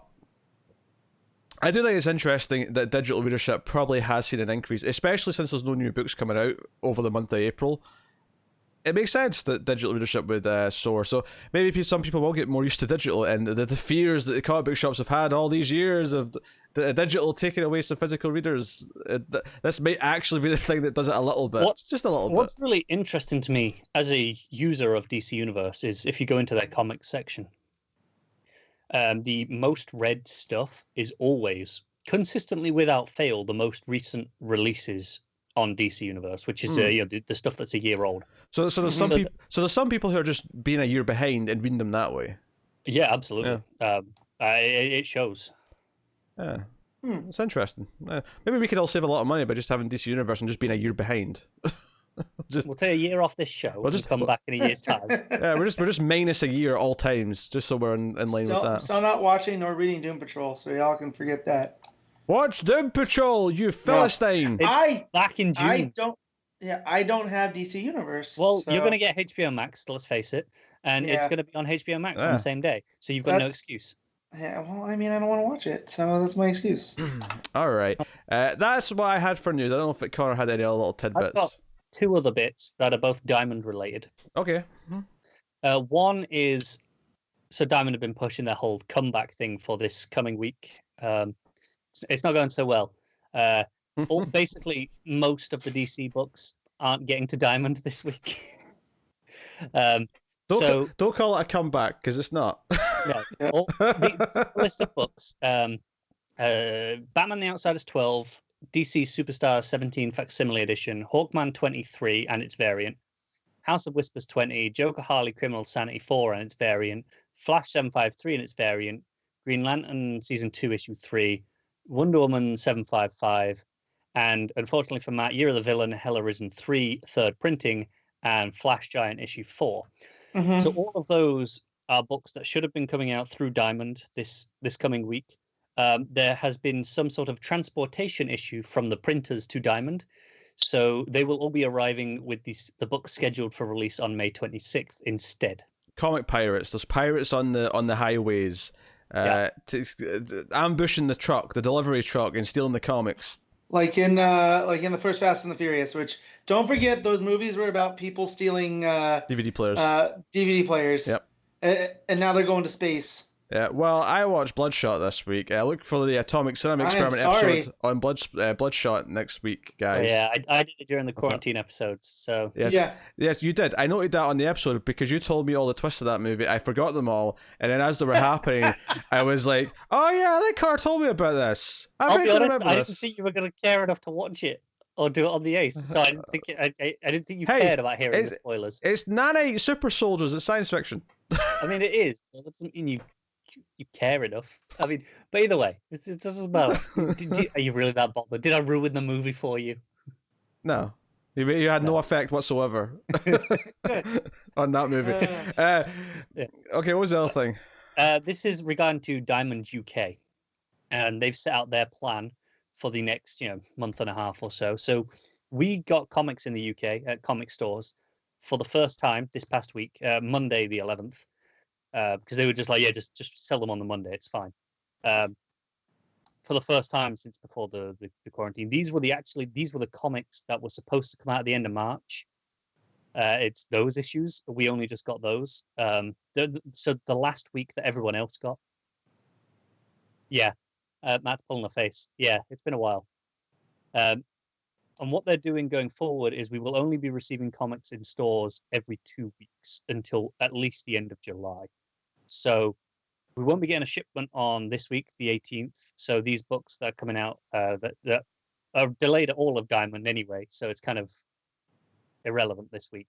But after that, would be coming out the following week with those books. But it's the same for all of June and all of July, I believe, where they're kind of doing the same system of every 2 weeks. So does that mean that UK listeners of the show, who are not digital, of course, because digital obviously is the saving grace right now, we're going to have like a decrease of listeners every 2 weeks, but then in the weeks where the books come out and they can read all their books and then go back and listen to those 2 episodes, that'll spike. So we're going to have like this spike every 2 weeks from the UK. It's very possible, yeah.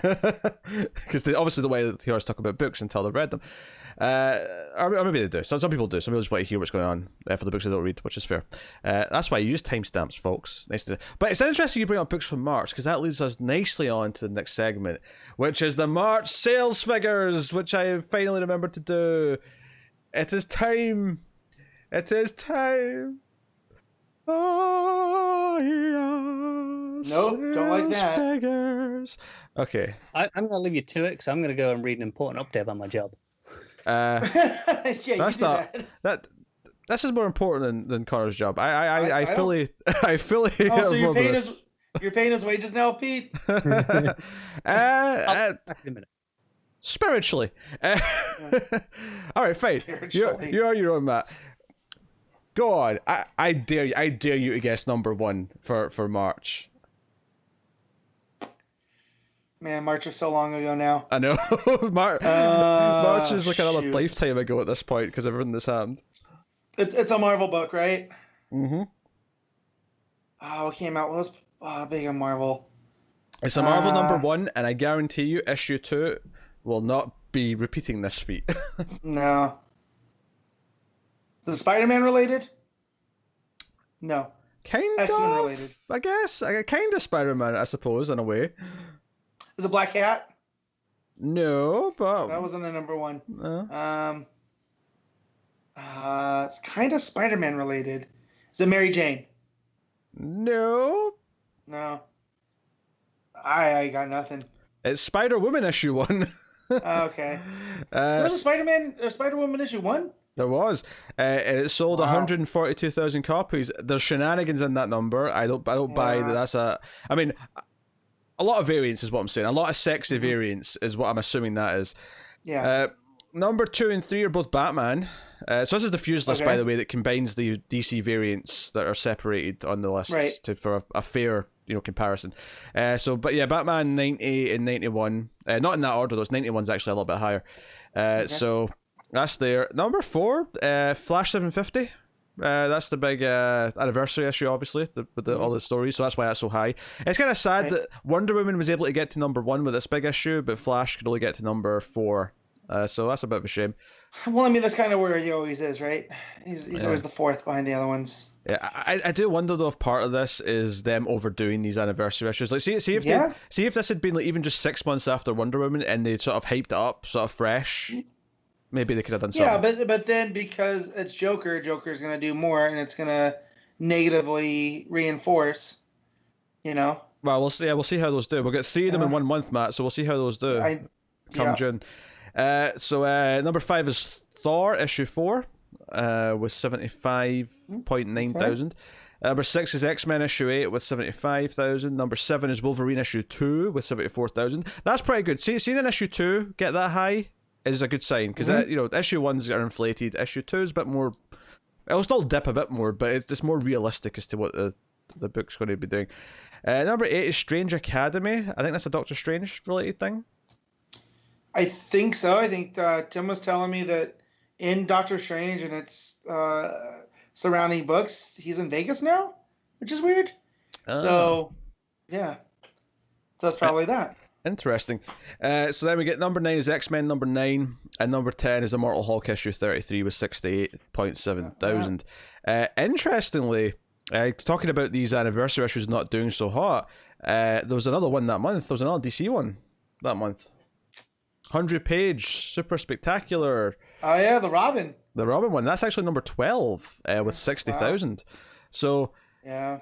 Don't get me wrong. If there was a Robin ongoing, I'm sure that's much better than the Robin ongoing we'd be doing. But still, not like breaking the world on fire.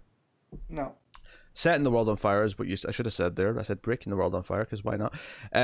Strange Adventures issue 1. Maybe curious to know that that came out at number 13 with 58.6 thousand. Probably good for what is effectively a little, art housey comic book.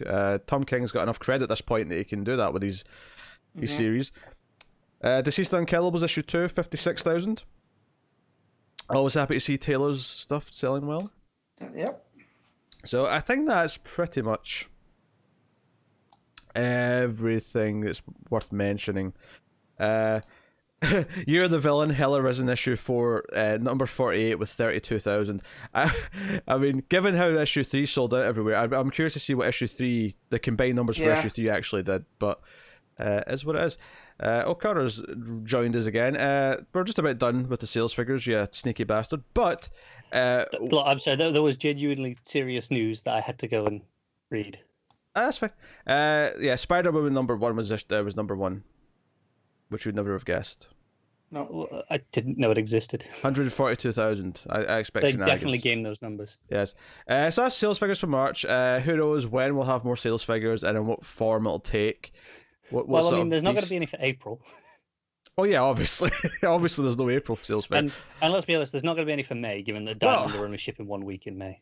Technically, April, DC did have a few books out in that last week that we didn't cover because it was like Daphne Byrne. So Daphne Byrne is the top-selling comic book for April 2020. Daphne Byrne. That was April? Yeah, that was the last week of April. So I told him when we started, his March was so long ago. I thought the last week of March was the last week of comics. It is, but remember, DC's first week of publishing was a week before we came back because it was only Oh, Daphne Byrne. yeah, but my point was that wasn't through Diamond, so none will be counted. I know, but I'm saying that if technically speaking, Daphne Byrne is the highest selling comic book. I mean, maybe not. Maybe the one of the reprints sold more, but still. Okay, you might be correct on that. That is fair. But I was just thinking, there won't be charts. Oh, of course not. No. Unexpected error. What are you doing? What are you doing to my comics list? No, comics list. I need you for later in the show. Oh, there we go. Right. Okay. Okay. So we can actually move on then. Right. We can move on then to books. We have books to talk about. And we actually had so much news to talk about that this, despite the fact that we only have a couple of books, this won't actually be a super short show, which is nice. So we will start off with Justice League issue 44, written by Robert Venditti, art by Xermanico. That was a nice surprise, actually, because I'd forgotten. If I knew that ever, I'd forgotten. I'm sure we knew it at the time when it was solicited because we'd have pointed this out. Yes. But it was so long ago that you forget these things. Yes. So no, super cool. So this is what's neat about this is this didn't actually end in the middle of an arc when we went on break. So this actually was a nice fresh. Just jump in, go from here. Jump in and enjoy some Xermanico drawing Greek mythological creatures. Yeah, the art's really good. I will say, because I love Xermanico's art in Wonder Woman. I will say I love the art here too. There's a lot of stuff to love. I don't like the coloring as much as the coloring that he had with him on Wonder Woman. Because this is maybe closer to a Manipul sort of coloring style. Yeah, this is Fajardo Jr. Yeah, they are a bit muted, but I wonder if that was the same colorist we had on Wonder Woman. I don't think so. It definitely looked different if it was the same person. But so yeah, basically Aquaman is fighting some monsters. He's called in the Justice League to come and help.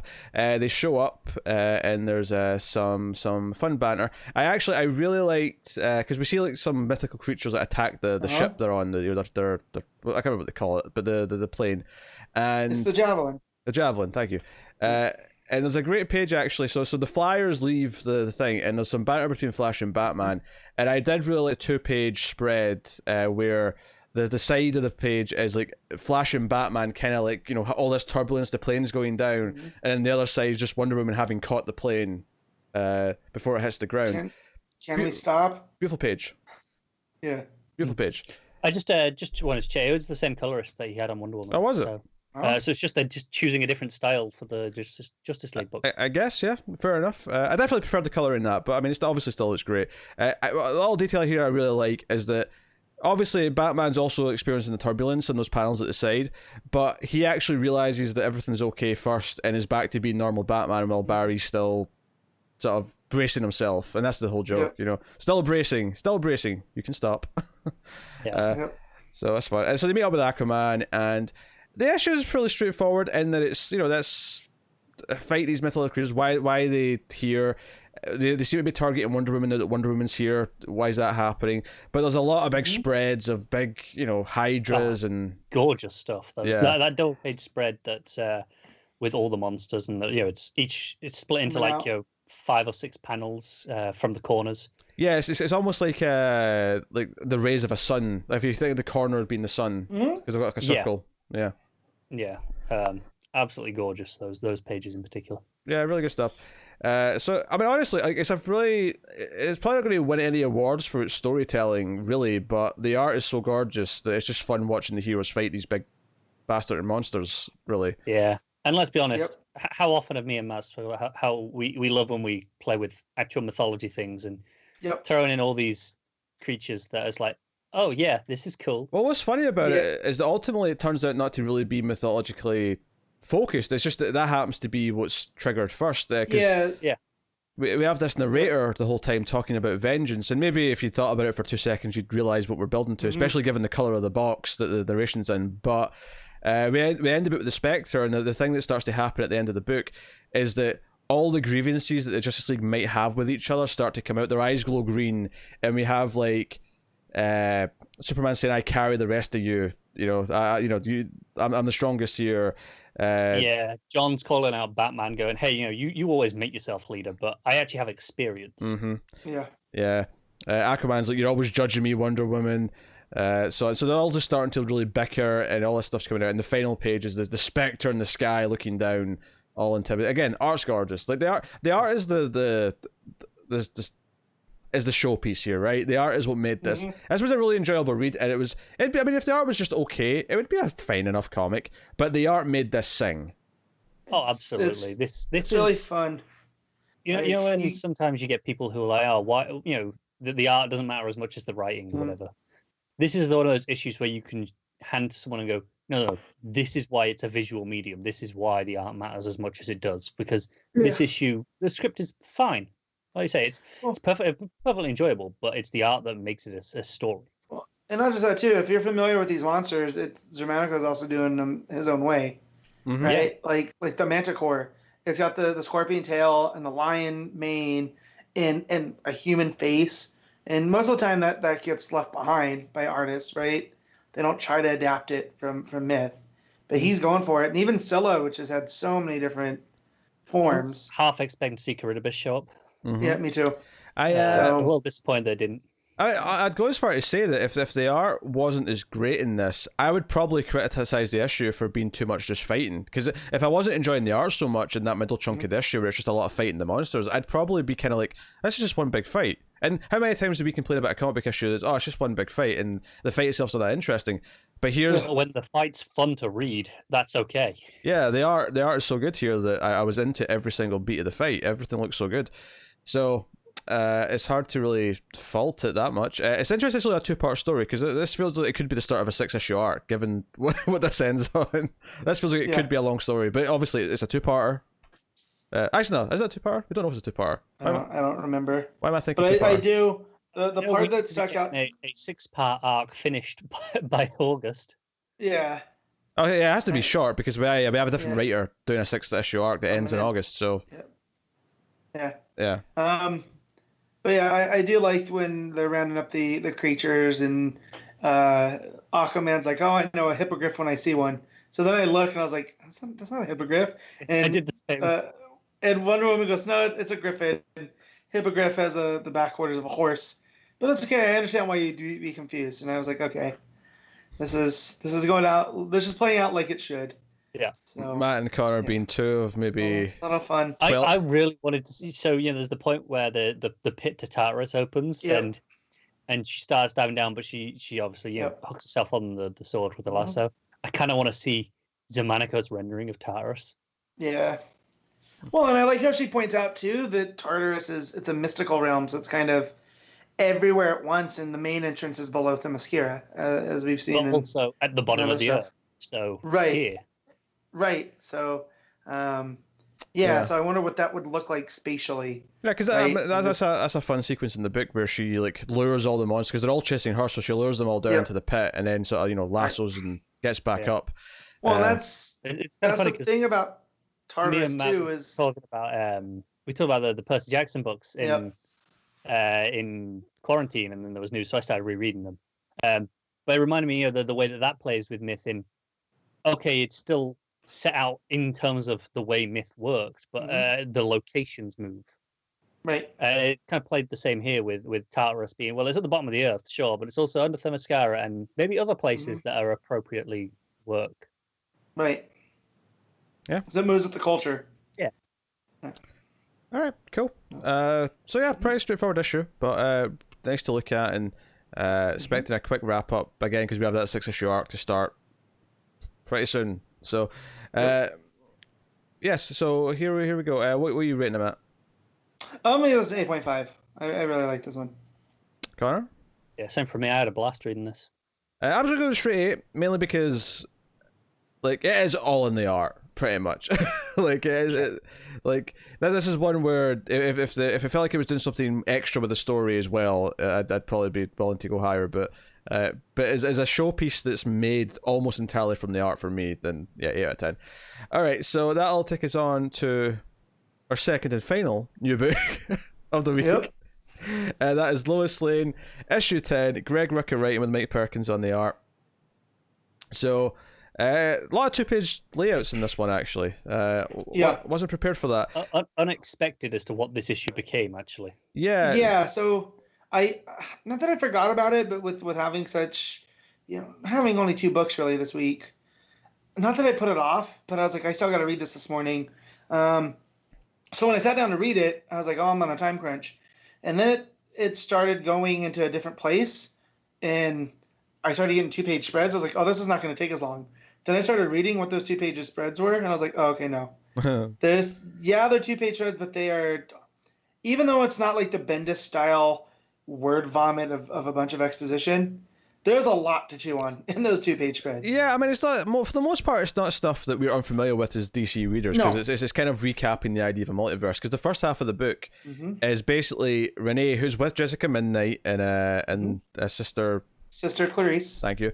And she's with them, and she's trying to explain that you may be able to help with this kiss of death, right? You may be able to do something about this. And she's like, what are you talking about? And she's all confused. And what we find out is happening here is that Jessica Midnight, much like some of the other characters, is having essentially this crisis internally of like multiple memories or versions of herself, like sort of like existing within her. And she's like, I can kind of remember she used to do magic in this other life, but can't really remember how. And she says that in a bunch of different ways. Also, was it just me, or was Renee Montoya looking a lot like Michelle Rodriguez in this issue?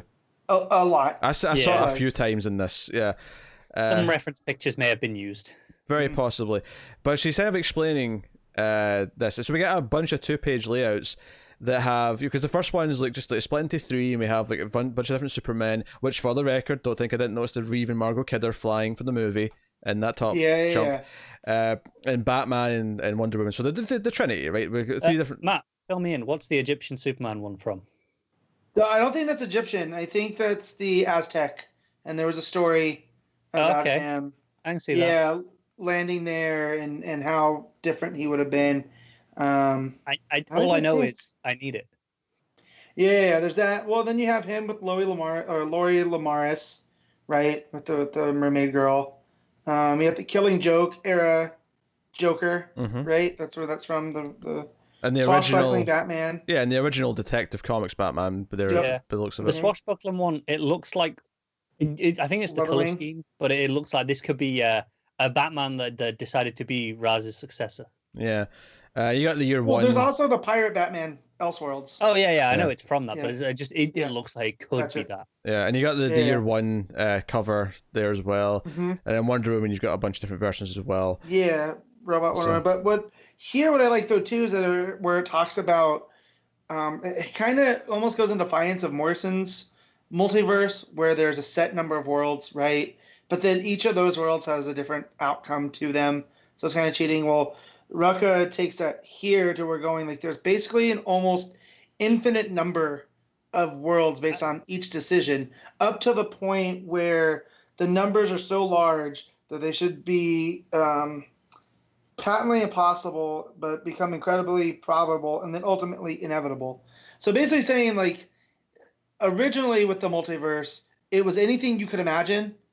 There's something out there, right? Yeah, and this kind of still works in context of Dark Multiverse. So, they're not the core 52, but they all still exist, however briefly. Right. However briefly. And so that's where I like where we have Rucka taking something with what's coming with death metal, right?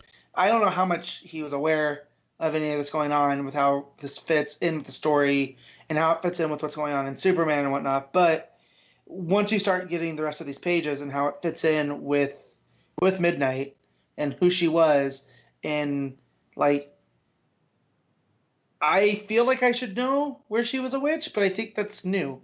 I think that's something he's adding to the character now. Yeah, just before I move on to my next point, I just want to say that this brief bit of a Swamp Thing in there makes me remember that I really want Perkins to do some Swamp Thing. I'll just mention that as I'm on that page. Well, but yeah, who's the I'm assuming Chinese Green Lantern. I don't recognize that one. So that reminds me of the Tangent universe, to where you had this. They took the names and names only of them, and where you had like the Superman, who was the main villain, and you had a Batman who looked more like a knight. It was a whole thing. I'm intrigued. If any listeners know, please tell me. Yeah, so it looks like the Tangent universe. So basically, this is the first time in a while that we've been reminded that technically Lois and Superman did come from another like universe technically, and Renee kind of brings it up that Lois, I don't think she's from this world originally, even though we kind of merged them obviously with Superman Reborn. Like we did do something to kind of like smooth it out, but this idea of like, okay, there's multiple versions of the timeline that you actually have existing within you. Lois kind of has that, and Renee's kind of acknowledging, and Midnight's kind of having that. And I kind of like, obviously, anytime they reiterate the idea that anything that happened mattered, because everything is important, even if things reset and we do different things. It's a very Morrison approach, isn't it? Yeah. So I kind of dig that, but it's interesting that we're using that as a story mechanic here, where it's like, okay, you can do this, you knew this in a different timeline, and it does almost make me wonder if there is some kind of plan to maybe not have everyone, but have some characters actually get to remember their past, or utilize skills they had in different versions of themselves, or things like that. And it's playing with Midnight as a checkmate agent, but also it's like that's who you were, and that's why you're in that asylum, because your brain's having a hard time merging both. But we can also tap into that, but as well as the magic. So basically, Lois almost has a ace up her sleeve here with dealing with Kiss of Death, that Lois knows about Kiss of Death being like occult based, but not exactly the ins and outs, right? So this is her counter, and we get to a scene with Lois and Superman where she's hiding out.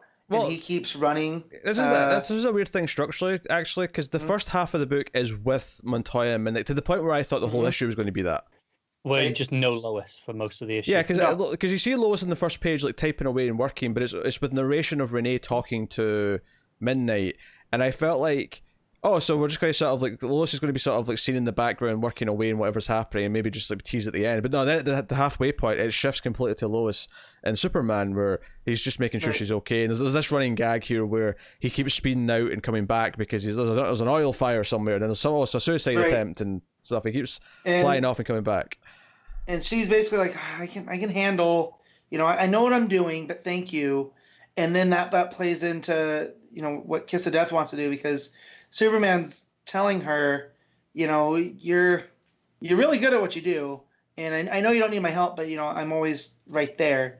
And so when Kiss of Death does show up, because Lois orders a pizza with a credit card, which was set up nicely, because Superman, when she's telling him that she's being careful, she makes a point of mentioning, I'm not using credit cards, I'm not doing this. So as soon as she says, I'd like to order a pizza, I'm going to use my credit card. Like, exactly what she's doing. She's intentionally drawing her out. So Kiss of Death shows up and goes to shoot, knowing that Superman's taking care of some typhoon halfway across the globe. And that's where Jessica Midnight goes to use her magic, right? But she has almost like a panic attack, because she kind of remembers, but not really. And Sister Clarice steps in, and this is where I remembered Sister Clarice has been in another Rucka book, which then I had to go pull up, right? So she steps in and does some magic and swaps Kiss of Death with herself. Is it with herself? Yeah, she's the one teleports. Okay. Yeah. That's right. Because they're not with Lois. It's worth mentioning here. They're still wherever they are, right? And she teleports her. And so the big cliffhanger of the book, because there's a whole bit of tension here where Kiss of Death shows up with Lois to shoot, and she's kind of and Lois is kind of stalling, and it's like, oh, she's got the gun pointed at her. She's like, Superman can't come to help you. She's too busy. And we're seeing Midnight try to perform the spell and whatever else in the world.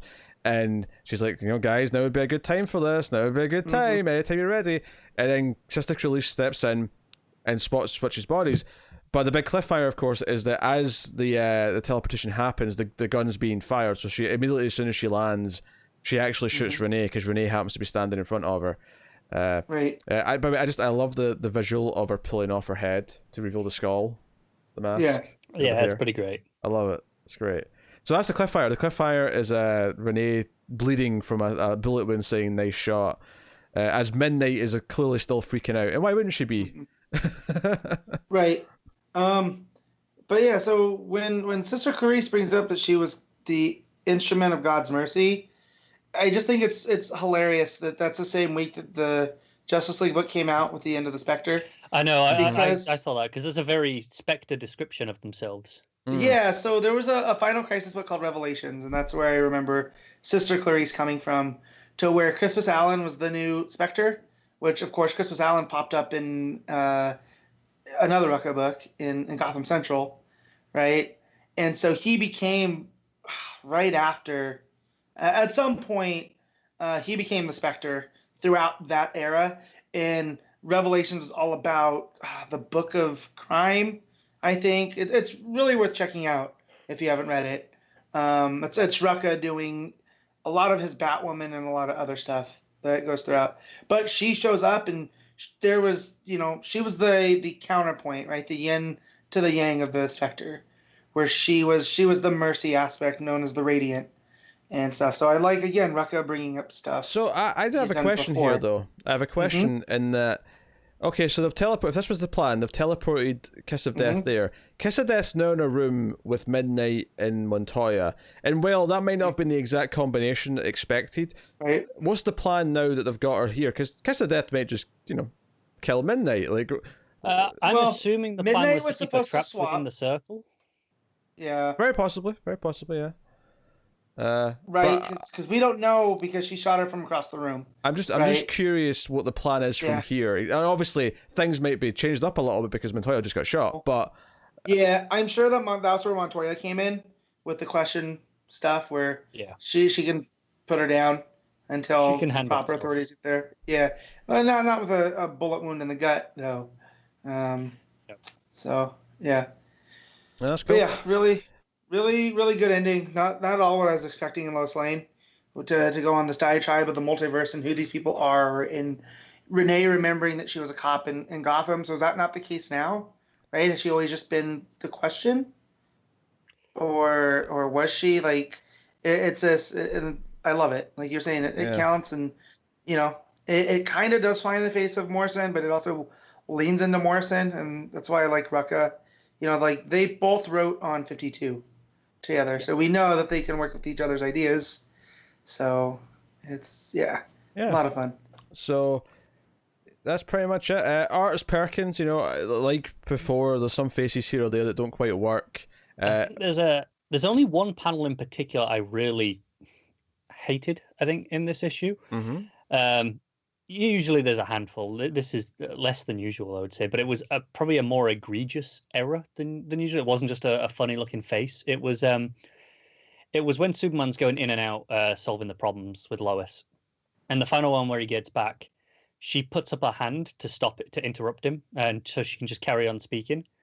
And the perspective is like really off. Like her hand seems like really far out in front, but like still full sized. It really threw me off.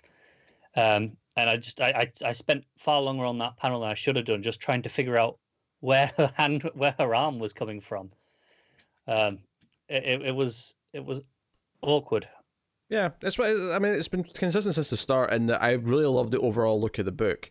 There's these oddities here or there of like perspectives or facial expressions maybe been a little bit off, but for the most part, I really like the tone that the art gives the book.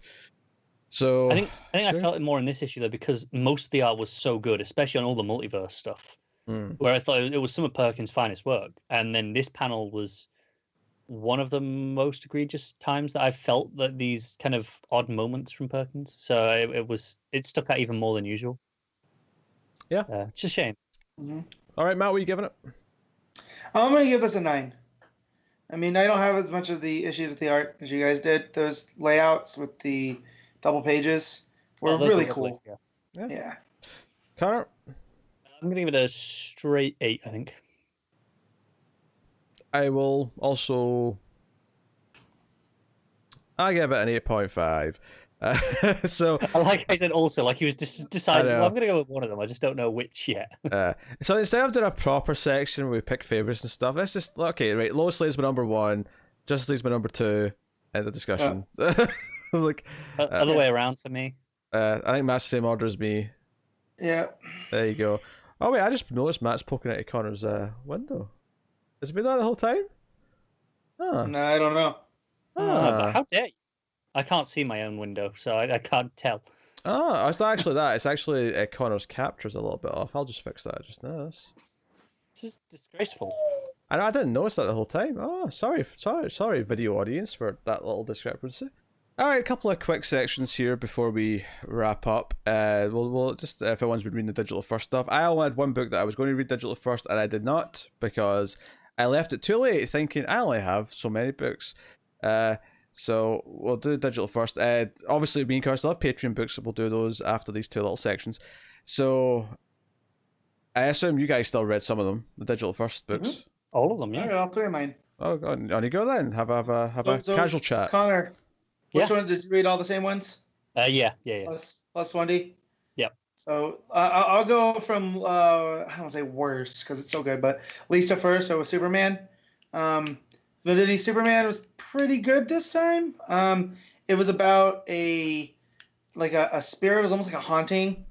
It's basically the second richest guy in Metropolis owns all this land on the outskirts of town, and every week or every day that week, Superman's been fighting like this earth monster, like it's just made out of rocks and sod and all this other stuff. And Clark has to be a reporter, and Lois is kind of helping him along the way to figure out what's going on. So he goes out to talk with the second richest guy, and you come to find out that there was a reporter that was snooping around back when Perry was still kind of new, and this rich guy had killed him to keep whatever he was doing with the land. And basically Clark had to tell the story to put the man's ghost or spirit at ease, and he ends up getting a confession out of the fellow rich guy, and you kind of get the impression this is all playing into Lex's hands. So even though each of these stories is self-contained, they're definitely building to something with Lex overall. Yeah, Luthor's kind of operating in the background, and now that just kind of paved the way for him to be the only richest guy. Yeah, but it was still loving the jokes with the jacket. I think it was this time when he was climbing over the fence.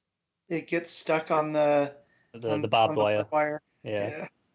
But yeah, it was so far out of these. This one's my favorite one, just because it kind of, not that it was an emotional story, but it Clark having to tell the man's story, and that's what puts it. It's not something that Superman could, fight with his fist, which I always like. I always hate Superman gets punchy as the story point, and so far Venditti hasn't done any of those stories. I mean, the Parasite one a little bit, but that ended in the way that I'm not going to fight you. And here he couldn't, because there's a whole thing where he talks about it takes a lot of his energy to fight this Earth creature, and because he doesn't want to hurt it because he doesn't know what's going on. But it was pretty solid. Yeah, I agree. I also think it was probably my favorite of the Superman issues so far. Really enjoyable. It was nice to see this kind of the journalistic side come out again. It's really playing up that angle here. Just fun to see whenever that happens. Lois gets a nice starring role in this issue as well. Yep. So I was good to see. It's great, yeah. Yeah, and then which one do you want to go next? Take your pick. I'm not bothered. Whatever order you want. So let's go Swamp Thing, which was, so Mark Russell continues this story of Swamp Thing versus Sunderland. Except this time it does the Mark Russell thing where it tells a meta story, to where now the legend of Swamp Thing starts permeating throughout culture, and that it's driving people to the swamp, and it's almost playing into Sunderland's hands, is that him being so well known now is kind of stopping him from fully unleashing what he wants to do, and they're allowing them to, do what they need to do. And it's Swamp Thing kind of coming to terms with what's going on, and as he tries to go back to the swamp, he's got to be mindful of the people. Right? They're not following him. But he finds I think that the guy's name was Robert from the last issue, whose grandfather died. And that he works for Sunderland, that the guy's dead. And he starts investigating it a little bit. And now there's a cult to Swamp Thing that killed him because they want to do what Swamp Thing thinks is right. It's an interesting touch, because he thinks this cult they're working for Sunderland. Why are you killing them for? Right. We're sacrificing people to you. You're not a monster. You're a god. And of course they're very misguided. Which adds to the conundrum of him, even at the beginning, where he was putting all of his bitterness into this one thing, all his hatred, and then just dropping it in the swamp. And now it's kind of like, well, that that bitterness and that is now causing problems in the wider world. It's a really fascinating ending, and it's the most directly set up for the next issue sort of ending. Whereas the rest of them have felt like, obviously there is an ongoing story regarding Sunderland and then that here, but they've all felt very, you can just read this. This one actually ends setting up, oh no, we're going to be dealing with stuff with this cult. So I'm excited to read that. Yeah. So it's really good. The art is still, the monster aspect of Swamp Thing doesn't get lost. Yeah, anytime they manage to do Swamp Thing in the darkness, it's particularly good. And he kind of draws him like Bigfoot too, like when the people are looking for him, he's kind of hiding in plain sight, and just his angles and stuff reminds me of the Bigfoot stuff that I've seen. So just like I the far shots in the trees. Yeah. Yeah. So it was, the Legend of Swamp Thing, and I do feel, I know the TV show was a big miss, but I feel like Mark Russell's tone for it might be what it would need. Because if this was a weekly show that's kind of anthologized, I think it could still work, or even if it was an animated short. Yeah. But from what I hear, they completely missed what makes Swamp Thing work. And did you hear that, Pete? Matt managed to say anthologized correctly. Yeah, anthologized. I wasn't listening. Oh, well, he just said it correctly without even thinking about it, unlike some people. Yeah. Anthologize. But you struggle with it a lot. Yeah, because I was trying to read it. Sometimes you try to read a certain word that messes you up. So, and then the last one I read was Flash, which is slowly becoming like the best one, which shouldn't come as a surprise with Gail, with Gail Simone. Yeah, it's like, she's been at this for a while, right? But it still caught me off guard with just how good it is, and the story that it's telling. Because it's very much it's a retelling of classic things, and a very new spin on them. Don't get me wrong, but the fact that we're doing Zoom stuff now. Yeah, I'm at my peak with Thawne at this point between the show, and since John's brought Barry back, Thawne's always in the background. Yeah, but this was a version I hadn't quite seen, where Barry runs into the future, and he gets to the city, and he's like, "Well, this is weird. In my time, there's a sprawling suburb here, and now it's like a desert wasteland." And he gets into there, and it's like, I don't want to say Blade Runner, but it's very futuristic. Like whatever you think is futuristic sci-fi, that's what the city looks like. Everything's bright and lit up, and there's people walking around wearing Flash logos, and not just everyone. Some people, there's like multiple people wearing like Jay Garrick helmets. Right, and an announcement comes through by a guy that looks like Thawne and says, Red Group, it's your time now to experience it, and they all use the Speed Force at the same time, but they only get it for 10 minutes. And the police come to arrest Barry for improper use of the Speed Force, and he deals with them, and they zap him with this lightning baton, and it kind of messes with him, but then it supercharges him, and he takes them out. So then they send more police, and he leads them on a chase where eventually he ends up with face-to-face with Thawne. And first he goes to Shift. He gets rescued by Shift because she grabs him. That's right. And she's kind of fills him in. It's like, hey, I came to your time period and I kind of understood what was going on. You have movies. What we have are these government-approved films, edutainment they call it, and that's all we have. But you have movies about hope and comics, and she talks about Barry deciding to become a hero is because of his comics, right? And that when she visited him back in the second issue, that was something that stuck out to her and made her rethink what she wanted to do.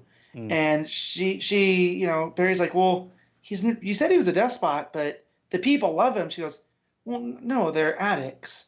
They're addicted to the Speed Force. You know what it's like to touch the lightning, and he just gives it out to him in small bits, and that's how they keep loyal. And I was like, oh man, this is a version of Thawne I have never thought of. Yeah, it's totally different. It's recognizable enough that I go, sure, this is still Thawne. Yeah. But at the same time, it's totally fresh. Right. And Barry finally meets with Thawne, and you get vibes that Thawne knows exactly what's going on, and that he leans into the Thawne that we've known for the past, 10, 15 years, that now with his knowledge of time, he can go change things whenever he wants. Like, Yeah, he talks and he about brings how up he can just kill the Bruce Trinity. Wayne as a kid. He can, just get rid of Stop. the ship when it lands, when Clark's pod lands, just throw in the ocean. Right. That said, if Superman's been taking up yellow radiation on his way, would that kill baby Kal-El throwing the I ship don't know into if the it would ocean, or kill just him, but I change? think it's more just how much It definitely radiation changes has even things. gotten inside the pod. Right. And okay, you put him at the bottom of the ocean where there's very little radiation. He's going to fade, Right, and he's a baby, so he's not going to break out of the pod pretty easily. But what if he's found by the Queen of Atlantis, and now it's Arthur's brother? There are You know its what I own mean? risks, and what a mini series Elseworld that would be. I would read that. Right. So, and this is why I like Gail is so great. Gail Simone, like she poses all these things. I was like, yeah, I know all this, but I'm still like infatuated with what's going on. Like, it never feels like tired. I'm like, oh no, this is just Thawne and Barry. So Barry is racing Thawne, trying to get back to his time, and Thawne's gaining on him, and Barry remembers that he has the lightning baton, and uses it to break away from him. So now, knowing that Thawne's out there, and he can alter time and whatnot, it adds a bit of suspense. And Thawne's like, hey, no, I'm going to chase you. I'll find you. I'll track you, and I'll race you through time. And the next time there's a race of two Flashes. So yeah. No, I'm into this one. This one's pretty great. Yep. So, nice to be reading Flash again, although I'll be getting way more Flash soon. All right. You will be, yeah. Better or for worse. So, yeah, so elsewhere in the multiverse is a section. Hey, hold up. What? I still got the Wonder Woman one to talk about quickly.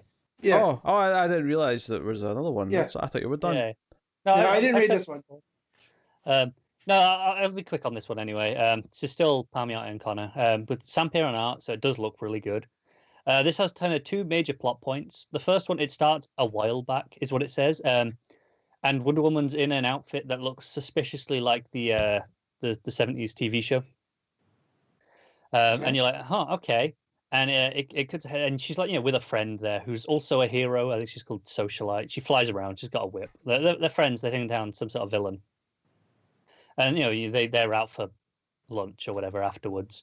But then it cuts ahead to now, and it's Wonder Woman still looking, as she does. She's like not aged, and she's visiting this friend who is dying of cancer, and this is like her last day. She knows she's about to go, and Diana's finally come to visit her. That it's then we have the funeral, and then during the funeral, bombs come down, and this is where I have to rewind to the start of the issue very quickly, where we have a round table of villains, various villains from different characters. You got Cheetah there, Penguin, Manta, Cold, Scarecrow, Two-Face, a couple of others, and basically they come up with a plan where we're gonna swap heroes. We'll take out each other's heroes, and they won't know what's hit them. They won't know how to. They won't expect to be dealing with someone else, so it'll work like a charm. Strangers on a train. Yeah, but you get, so Wonder Woman's at this funeral, and then all these like nuclear bombs start coming down, and you kind of know pretty quickly this is weird. And then you have like Amazons show up, and it's like, no, the Amazons let off the bombs. They're cleansing the earth of humanity because humanity are terrible. It is revealed pretty quickly, of course, this is Scarecrow. Right. So Scarecrow got Diana, and they have a bit of a fight. She struggles through the gas, the usual stuff with Scarecrow, fear gas, and turns it on him, and he goes a bit crazy. And that's the end of the issue. So she's her, bringing him in. He's in a straitjacket, still being affected with his own gas, and no way of knowing how long it'll affect him, because sure, it only affected her a few minutes, but she fought through it, and you can't say the same about him. So we'll just have to wait and see. But she's particularly angry about this happening during her her friend's funeral. It's like, no, if this had been another day, I might have gone easy on you, but during this shit, no, not having it. And the book absolutely looks gorgeous. Sam Pierre is firing on all cylinders, and the colors are fantastic as well. They look particularly gorgeous when all the bombs come down. Adriano Lucas on the colors. They look particularly gorgeous when all the bombs come out. So this red glow and orange. It's fantastic stuff. Yeah, no, this is probably my favorite issue of the Wonder Woman book yet. So these books are really hitting their stride, and it's worth noting that next week's issue 5 of the Batman book is written by Mark Russell. So I'll probably be checking out that one as well. Yeah, me too. All right, cool. There you go. That's digital roundup. I will lightly read Flash and catch up next week, but hey. So yeah, elsewhere in the multiverse, this could be nice and snappy. I read a little bit more Immortal Hulk. I did buy the singles after finishing the last trade. I've not actually caught up. I've not read. I've got 2 issues left to actually officially catch up, but I'm very near now. It's still very good. I don't have a whole lot to add based on what I said last time. Yeah. But, This just in, still good. Yeah. I mean, there was a lot of big monster fight and stuff. The whole plan with Roxxam and whatnot is all these monsters, which are all named, like one's Harryhausen, one's they're all nerdy sci-fi, like people based on Bradbury was one of them, based on the author. They're sci-fi and like monster type, But yeah, I loved when they brought in Agger, because that was a character that I loved on the pages of Thor. That felt really a great foil to Thor, because he couldn't every way he tried to deal with it the way he knows how. Like Roxanne would one up him, and that dude is going through the henchmen like nobody's business. Oh yeah, just nobody's wait. business. So no, but yeah, that's real good. So that's cool. No, that's all I had. I didn't read a whole lot of other stuff this week. I read maybe like 4 or 5 issues of Hulk, and that was it. Do you have anything, Matt? Yeah, so I finished Tamaki's X-23 run. Hell yeah! And yeah, so that's real good. I think I'm gonna jump to X-Men Red next, because I'm trying to get to the point of I've done some research, and it doesn't seem like Gabby exists in the Hickman stuff, which is a shame. Like that is, I don't know why. And now I understand why people getting upset when he came and just kind of wiped everything, as everything that you had right there, all the relationships and all that layered, stuff with the X-Men. Now it's all just gone. But I read, which one was it? Where they go to the school. That was probably my least favorite of these issues, where they infiltrate the school. Felt like a very kind of throwaway. And they find out that the girl that leads the science club is actively trying to clone X-23 and Gabby, which I thought was, wow, that's... I remember having fun with that issue, because it was Gabby's infiltration skills, but I mean, whatever. Yeah, that was fine. It was awkward, I guess. It was just Laura having to be the gym teacher. I thought that was pretty fun, but it was just weird. But then the following issue, or the following arc, was the ex-assassin stuff, where Gabby gets attached to one of these. They're meant to be disposable. They're the next generation of her. And now we get to see her go through what Laura did. But it's even way worse, because, this one couldn't stay around. And it not enables her, but it gets her to reevaluate her name. And basically the way that Laura took Wolverine as an honor to the normal Wolverine, she's going to take the name Scout, which is the basically phonetically the reverse of whatever that project was of the ex-assassins. And she ends up basically wanting to be called Scout. And the last tag of that series is Gabby trying to go out, and she got a bead on some other project that is using their DNA, and it comes out that it's turkeys. So she goes, and her and Laura get into this big fight, because Laura's like, you got to let go of this stuff. Then, and Gabby's like, well, if you would have just let go, then we wouldn't have a relationship. And it all hits super hard. So she goes off on her own with Jonathan to infiltrate this train, and come to find out it's just full of genetically enhanced turkeys that we don't know what's going to happen, but she sets them all free in the wilds off the train. So I thought that was pretty fun. And started looking for more, and that's where X-Men Red comes in, I guess. Yeah, I mean, X-Men Red, I mean, it's Taylor and Gabby and Laura are both on the team, so it's kind of your last hurrah with them. Yeah. And then I also found out that Brian Hill has a book that was like 5-6 issues over at Marvel called Fallen Angels that features X-23 / Laura / Wolverine, whatever we're calling her, which I've heard not so many good things on, but I might, depending where I'm at after X-Men Red. Everything I've heard about that book is rough. Yeah, and I like Brian Hill, so it's a shame. Oh, and it's the art is Kudransky. Yeah, I heard rough things about Kudransky's art as well, believe it or not. That's ungood. Well, then I also started. So after that, I'm taking a break from catching up on the Marvel side, and I've pulled out my trade, my physical trade, which is weird. So I haven't read a physical comic in months at this point.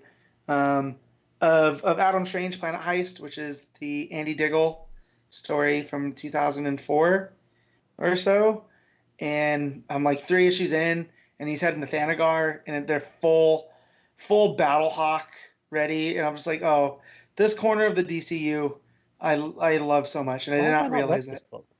I have no idea. But I think we have a contender for the next previously vote. Yeah, so far it's playing in with what we know of the whole Zeta beam, that he's been stuck on Earth and he's been waiting for the Zeta beam, and he gets word because these 2 bounty hunters come looking for him that Rand is gone, and they think that it's gone supernova, but he ends up getting off planet. He's staying in Gotham City also, so there's this whole chase with a jetpack that's a whole lot of fun. But he gets there and he's found out that the entire star system has been swapped with another one, because this star that's going supernova doesn't match the star that was on Rand. And so now he's got to team up with this Thanagarian who wants nothing to do with Rand, right? Because there's that whole, they don't like Rand and all this. I think this leads right into the Rand-Thanagar War, which is going to be a good time to revisit. So it's been since that came out that I read it. But I just, my new love of Hawkman plus my established love of Adam Strange, like this little corner I love, and it all fits in with the death of Hawkman and all of that type of stuff.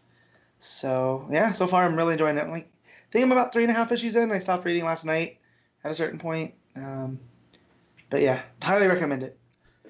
Cara, anything from you? Very little. I've basically just been ticking away at the Kirby stuff. I'm on Forever People now, about halfway through that book. Like I said, I haven't been reading many comics this week. This stuff for today, whatever we did for previously during the week, it's mostly been actual books I've been reading this week. Okay. Well, you can kick off the Patreon section then. So every month at patreon.com/MailFuzzTV. One of the higher tiers is to make me or Connor read a book, and Connor's been made to read a book. Red Hood, Outlaw, issue 40-something. Is 44, which I believe was the last issue released. We're caught up. Yeah.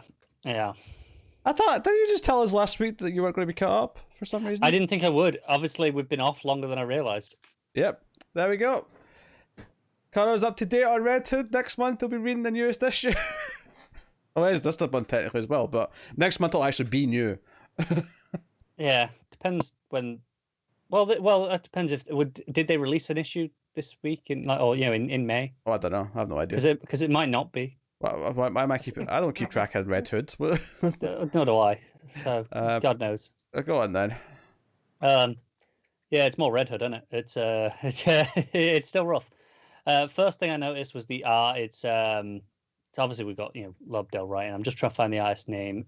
Paolo Pantalina, who has been on the last couple of issues, and I knew immediately it was the same artist because it was the knockoff Rocafort art.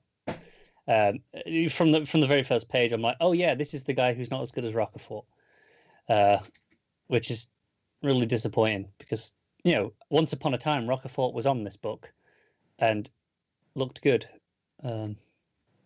It's a shame, but no, it's following on from the last issue where Jason's not girlfriend, with the stuff with the sword that appeared to her. It turns out she's kind of been possessed, I think, by these Untitled, I think, is that what they were called? The people, I don't know. She's been possessed by by essence, the only human the only human descendant of the old cast people, and she trained Jason, and apparently they were enemies at some point. I don't know. That old cast stuff is all just nonsense. But Jason and Bizarro and the others, they're undercover. They're working with the old man, not Captain America hero from the end of last issue. General Glory, that's what he's called. And he is like a pensioner who used to be a superhero, and they've kind of brought him out of retirement for this special assignment to oversee this mission in Iraq, where there's like a potential rebellion. They're trying to get democracy for the first time and actually have a vote, but things might not go as well. So Jason and Bizarro are undercover at like a food stall. They're running like a food van, and Artemis is pretending she's trying to get herself hired as the bodyguard to the colonel, who's like the dictator in chief. But she's undercover, so she's dyed her hair for whatever reason, because apparently she was super distinctive and everyone knew who she was. But she still goes around and introduces herself as an actual Amazon. That's kind of her credit to get this job is, no, I'm an Amazon, I can fight anyone. And yet she has to be undercover and not be the Amazon that she actually is. I don't know, that seemed really weird to me and kind of pointless. But the colonel wants her to lead his armies because she's that good, and she's like, nope, that's not the deal. But basically, the Untitled have infected all of the crowd. They've infected all the crowd there because of the hope is what they're feeding on. And Jason and Bizarro are going to have to fight their way out. He's summoned his All Blade, and that's kind of the end of the issue. There's again one other random page in the middle somewhere, probably about 2/3 through. No, sorry, it's 2 pages, which is Margun with Mala and the Brain. It's basically her just talking to the Brain and Mala being a bit jealous. That's it. That's the 2 pages. It adds nothing. I don't know why we're teasing this so. It's been completely drip fed. Like, oh, it's 1 page here, 2 pages there, and it feels so irrelevant that it's not adding anything to the story. That I would rather just wait and have here's 6-7 pages of gun stuff at some point when it's relevant and have some advancement in it, because what's happening in this just isn't. It just feels like shit, we're 2 pages short on the page count, just throw in some pages of gun. That'll do. That's the way it comes across. It's really frustrating. So yeah, that's that. It's a solid 3 out of 10. Okay, well, I'll be honest. I'm done. I ended with it's a 3 out of 10, and then Yep. Not my fault, Pete wasn't listening. I looked up. I was reading something. I'm sure it was much more interesting. It was something about what was it? Was it the no? Alaska legislator said something really stupid that involved Hitler. It was shocking. We'll talk about it off here. It's not suitable for podcast. Yeah. But yes, my Patreon book, or I say Patreon book. This is something that was purchased via tip on a stream that I do on a regular basis. The same person who makes David makes Connor read Red Hood. He's also making me read. He's made me read a few things in the last month or so. Telos #1, for example, being the last one. This time. Lobo? Was him Lobo? Yes, Lobo issue 1 of New 52. Basically, he keeps finding things from the New 52 to punish me with. And this next one is Doomed issue 1 by Scott Lobdell. That's some nice context, because Doomed showed up in those issues of Red Hood you had to read. I don't remember that. I'm pretty sure he was there, and he was part of that generation Outlaw. Sure. So we start off with this Doomed character. He's on a full page spread. He's lying there, and his narration's like, "This is weird. I was just in a penthouse. Why am I here? I landed on the ground." And he looks at his reflection. He's in like a train graveyard, and he's like, "I look horrible." And it says here, the college freshman named Reiser, which I remember because I think of Paul Reiser, and I think it was a bad call, Ripley. It was a bad call, so I remember Reiser via that. Reasons. That's smart. More writers should do that. You want a name that people remember, just ape it off something else that people like. Exactly. It was like any other student intern at Star Labs, Metropolis, until he was, and then in the font, Doomed. Right? Yeah, and what's the creative team behind this again? Scott Lobdell and the credits pages must be at the end. I'll have to wait till I get there. So it flashes back 12 hours earlier, and young Riser is on his way to his internship at Star Labs. He's getting out the subway. His aunt's pestering him about her dog on his phone and whatever. But he gets there. He's all excited. He's always wanted to be at Star Labs. He sees it as the elite, and he's immediately kind of like, the scientist who's kind of in charge of the interns is kind of a dick. Although I don't necessarily dislike him that much. There's a moment where someone asks him a question, and he looks at his clipboard and goes, "Let me check. I have that listed here under none of your business." I don't know. I'm on his side. That's very Dwight, though. Like, it's Dwight Schrute. I suppose it is, yeah. So him and this other girl are kind of given the crappy job of getting the night shift where they have to clean out the clean room, the contamination room. And he's like all enthusiastic about it. She's like, "No, we got the shit job. We got the grunt work. We got the worst of the worst." And he's like, no, this is important. We've been trusted to do something on our own. This is a big deal, blah, blah, blah. And then apparently Clark Kent's his neighbour. Because Clark walks out of the building at one point. I guess that's where Clark was living at the time. Yeah, so if you put it in the perspective, that was right after the Super Doom stuff. I guess, right? Yeah, this was a spin-off from that. Ugh. Yeah. Stupid. So him and his roommate are looking for a new, because what a third roommate, right? It's a three-person apartment, and we have this montage essentially of them interviewing people, and this is where things got a bit clunky in terms of because up until now, even though I wasn't necessarily into the opening of who Doomed is or what's going on, it was fine enough from a writing quality perspective up until this point. It got a bit clunky here where I felt like some of these transitions between the different candidates for the roommate didn't really flow very well, and I thought it was especially weird that one was a sort of young woman who is just in a list of or in a series of panels of various different characters who are all a bit wacky, and in the next page Riser chases after her outside to say, "Hey, I actually really wanted you to be the roommate, but I got outvoted," and they kind of flirt a little bit, but there was nothing on the previous page that kind of even, we don't even see Riser's reaction to her or implying that he's even acknowledging her existence. It didn't flow very well. There wasn't a setup for him caring about this particular roommate. The only thing you've got to go on is that she doesn't seem as weird as the other options to her, variety of wacky. So, and she's like, "Oh, I'll see you around sometimes. Oh, I hope so." Blah, blah. He goes to visit his aunt. I chuckled a little bit here because her little annoying dog starts barking at him, and he's like, "My arch enemy," and he's narration, and I thought, okay, well done, amusing. I can get behind this. And he's just kind of nice to her. He buys her food and whatever. It's kind of setting up that he's the nice enough dude. It's kind of just doing 101, make your character kind of likable. Nothing particularly special. But then it cuts ahead to him and his night shift with the other intern, and she's given the role of being in the control room, monitoring things, while he puts on the hazmat suit and goes in and scrubs basically. And they're having banter and whatever. Won't bother me about this. This is where things get stupid.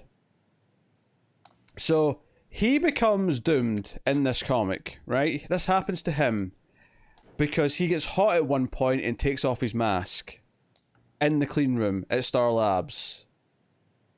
He's got the hazmat suit on. He's like, "Oh, I'm really hot," and he takes off his mask and he wipes his brow and he's and then he's like, "Wait a minute, I just took off my mask," and he has this sort of shock face and he sort of puts it back on because the interns away at the bath, the other one's away at the bathroom or something, and she comes back and he's just acting. I was like, da, I feel fine. There's nothing wrong. Nothing's affected me. It's fine. Yeah, you had to wear a hazmat suit to go in here to clean it because it was safe, because nothing was going to happen. And he just happens to run into the girl who interviewed for the roommate earlier. That's convenient. Yeah, and keep in mind this was a night shift, so it's the middle of the night. This is like 4 a.m. or something like that. He's walking home, and he runs into her coming out of some place. And they get to talking, and she's like, "Oh, hey, I'll show you where I think I found an apartment." And it's this Lex apartment building that's not even done under construction, but she's squatting in the showroom, in the model apartment. And so they go up to this penthouse, and it's like ooh and ah, it's all nice. And She goes for a shower, and he's like freaking out in his narration. Oh, I can't believe this is happening. This is great. This is great. I met this great girl. Blah blah. And then as he's lying in the bed, maybe it's because he's getting horny or something. I don't know. But the doom thing triggers, and she comes out of the bathroom, and he looks like he's, I don't know, he's part transformed, and then that's actually the last page. This is basically him about to fall out the building, which is where he landed at the start of the book. So it's really transforms weird. back pretty quickly then.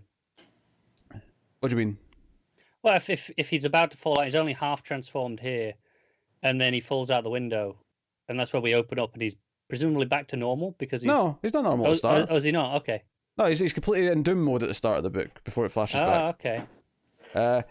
So it's what's weird about this is that it feels like the entire thing builds up to a cliffhanger, but the cliffhanger is actually just the connecting point to where we started the book. So it's not really a cliffhanger for the next issue. It's a cliffhanger for how we started this issue. So that's kind of, unless it reveals something that we didn't expect, which changes the context, which it doesn't. It revealed that he was an idiot. Yeah, it reveals nothing, and to top it off, he had this happen to him because he was dumb enough to take off his hazmat helmet. Like what? What? Yeah, that's on you at that point, right? Yeah, like give him some sort of reason, like something's crawling in his suit where it's like, let's do or die. He has to do it. Like he has to risk it. Mm-hmm. No. He gets uncomfortable. Do you know what? 2 months ago, I'd have thought no one would ever do this. This would be utterly stupid. And then I've seen people actually act with their mask. Well, it's a bit hot, so you know. So you know how with the Punisher, there always seems to be a war that you can base his trauma on, right? Like he comes back and loses his family. Yeah. You know, at first it was Vietnam, and then it was the Gulf War, and now you can do Afghanistan. Now I feel like with this that's going on, how many origins in comics are going to be due to a global pandemic? You know, like a mutation of some kind. I can see that. Yeah. So. Yeah. It's far more believable to me that people are utterly idiots when it comes to keeping their masks on when they should do. Javier Fernandez was the artist, by the way. Okay. I mean, at the very least, though, like there is a difference though between what we're going through as the world as a whole right now, where you don't necessarily know where's safe, where's not. You have to assume everything isn't, of course, but a room that you can't go in without a complete head-to-toe hazmat suit where they do testing on materials that are definitely going to kill you. That's a pretty big difference. Yeah. So that's really stupid. The art's okay. There's nothing necessarily wrong with the art. Oh yeah, I've liked Fernandez when I've seen his art, and he had Nightwing. Yeah, so nothing wrong with it. It's pretty good. It's just the story is like they make him likable enough. He's just kind of like an out of nowhere character for me, but they make him stupid. The structure of the book makes very little sense. There's a couple of clunky transitions in the montage and stuff like that, but otherwise that's pretty much it. But like I say, the cliffhanger isn't a cliffhanger for the next issue. It just connects to the start of this issue. So what's my cliffhanger for next issue? Because the end of that, before it flashed back, if you remember, was just him sort of realizing what he looked like and going, "Oh, I'm doomed." So that's actually the end of the narrative story in this, is him going, "Oh, I'm doomed," which might have been fine if they put it at the end of the book. That's the weird thing. If you actually just told this sequentially and had that at the end, that would have been a decent cliffhanger. Overcomplicate it for no reason. So I mean, what's this? This is like it wasn't the worst thing ever. It's probably like a nice solid 4, I guess. You know, because it's brisk enough to read. So I can't say it was completely painful, but just nothing worth reading either. So skip. Don't read it. Go about your business. Do what you want. Ooh-wee. All right. So that's the Patreon books. So we already kind of did favorites. I mean, we just did the ranking. We didn't really pick best art or whatever. Because I mean, let's be honest. It was Xermanico, right? Is anyone picking Perkins? No, Xermanico, I think, takes it. Xermanico. Yeah. And then cover. That might go back to Lois, actually. The main Lois cover is really nice. I'm going to give the Lois variant, because I actively went and looked it up when I saw in the credits there was a Tula Loe variant. I was like, oh, hello.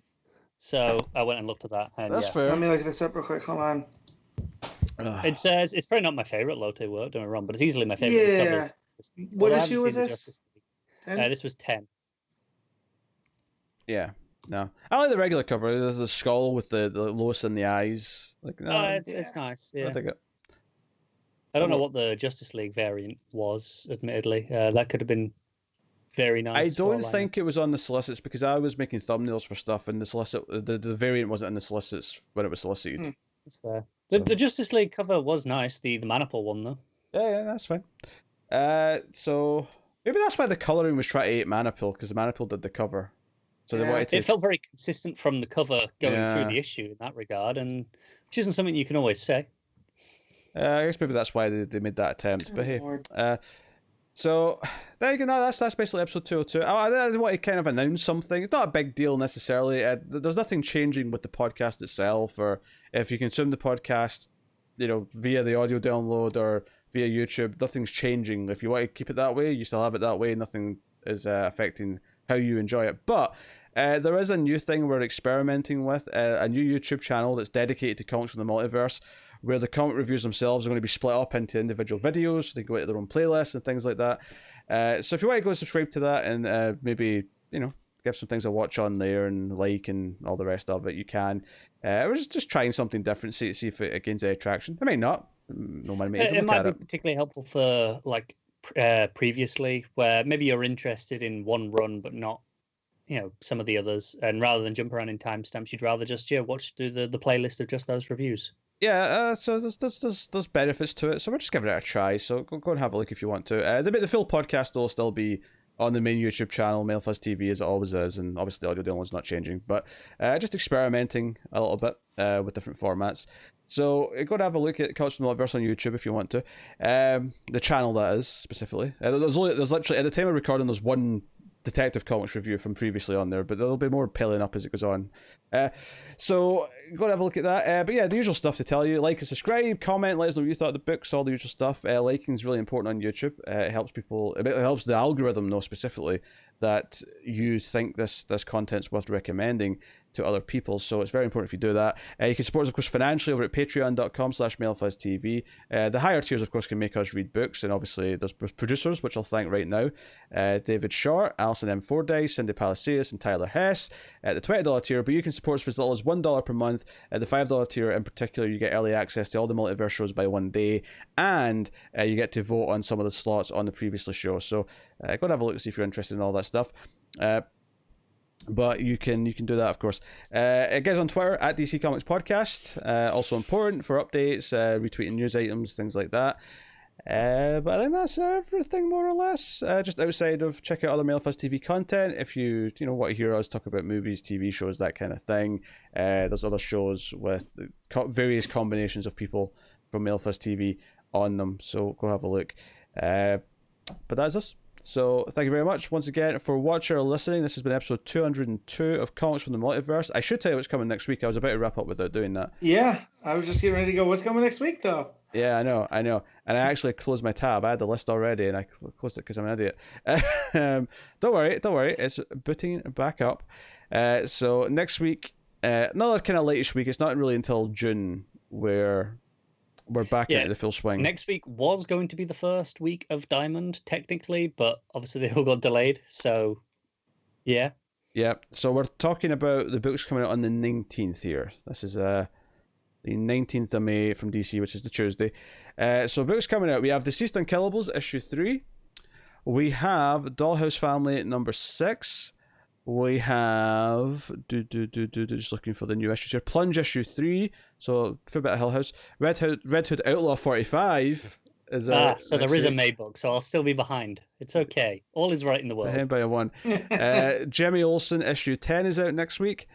Wonder Woman 755. And that is everything that's new in terms of the single issues. We've got 4 books, so double the amount this time. double this week, yeah. Oof. Super exciting. But no, actually, I'm actually really excited because as much as I've been, I enjoyed books this week and last week, I think Deceased and Plunge are a bit more exciting for me. Family, thank you very much. Yeah, that's the last one, right? Yeah, it's 6, yeah. Yeah. Final issue of that, yeah. So that's cool. So just imagine if they put that to digital only. Like 5 issues out of the 6 issue book. Last issue's only digital.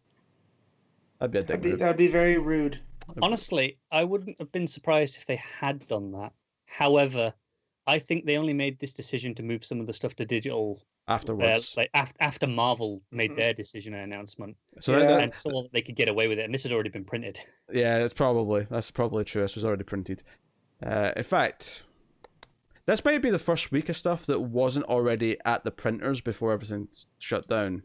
Now I'm thinking about it. Should be, yeah. I think that's how it lines up. But hey, so there you go. That's what's coming next week. So thank you once again for watching or listening. We always appreciate it. Keep reading DC Comics, guys. And remember to never get lost in the Speed Force.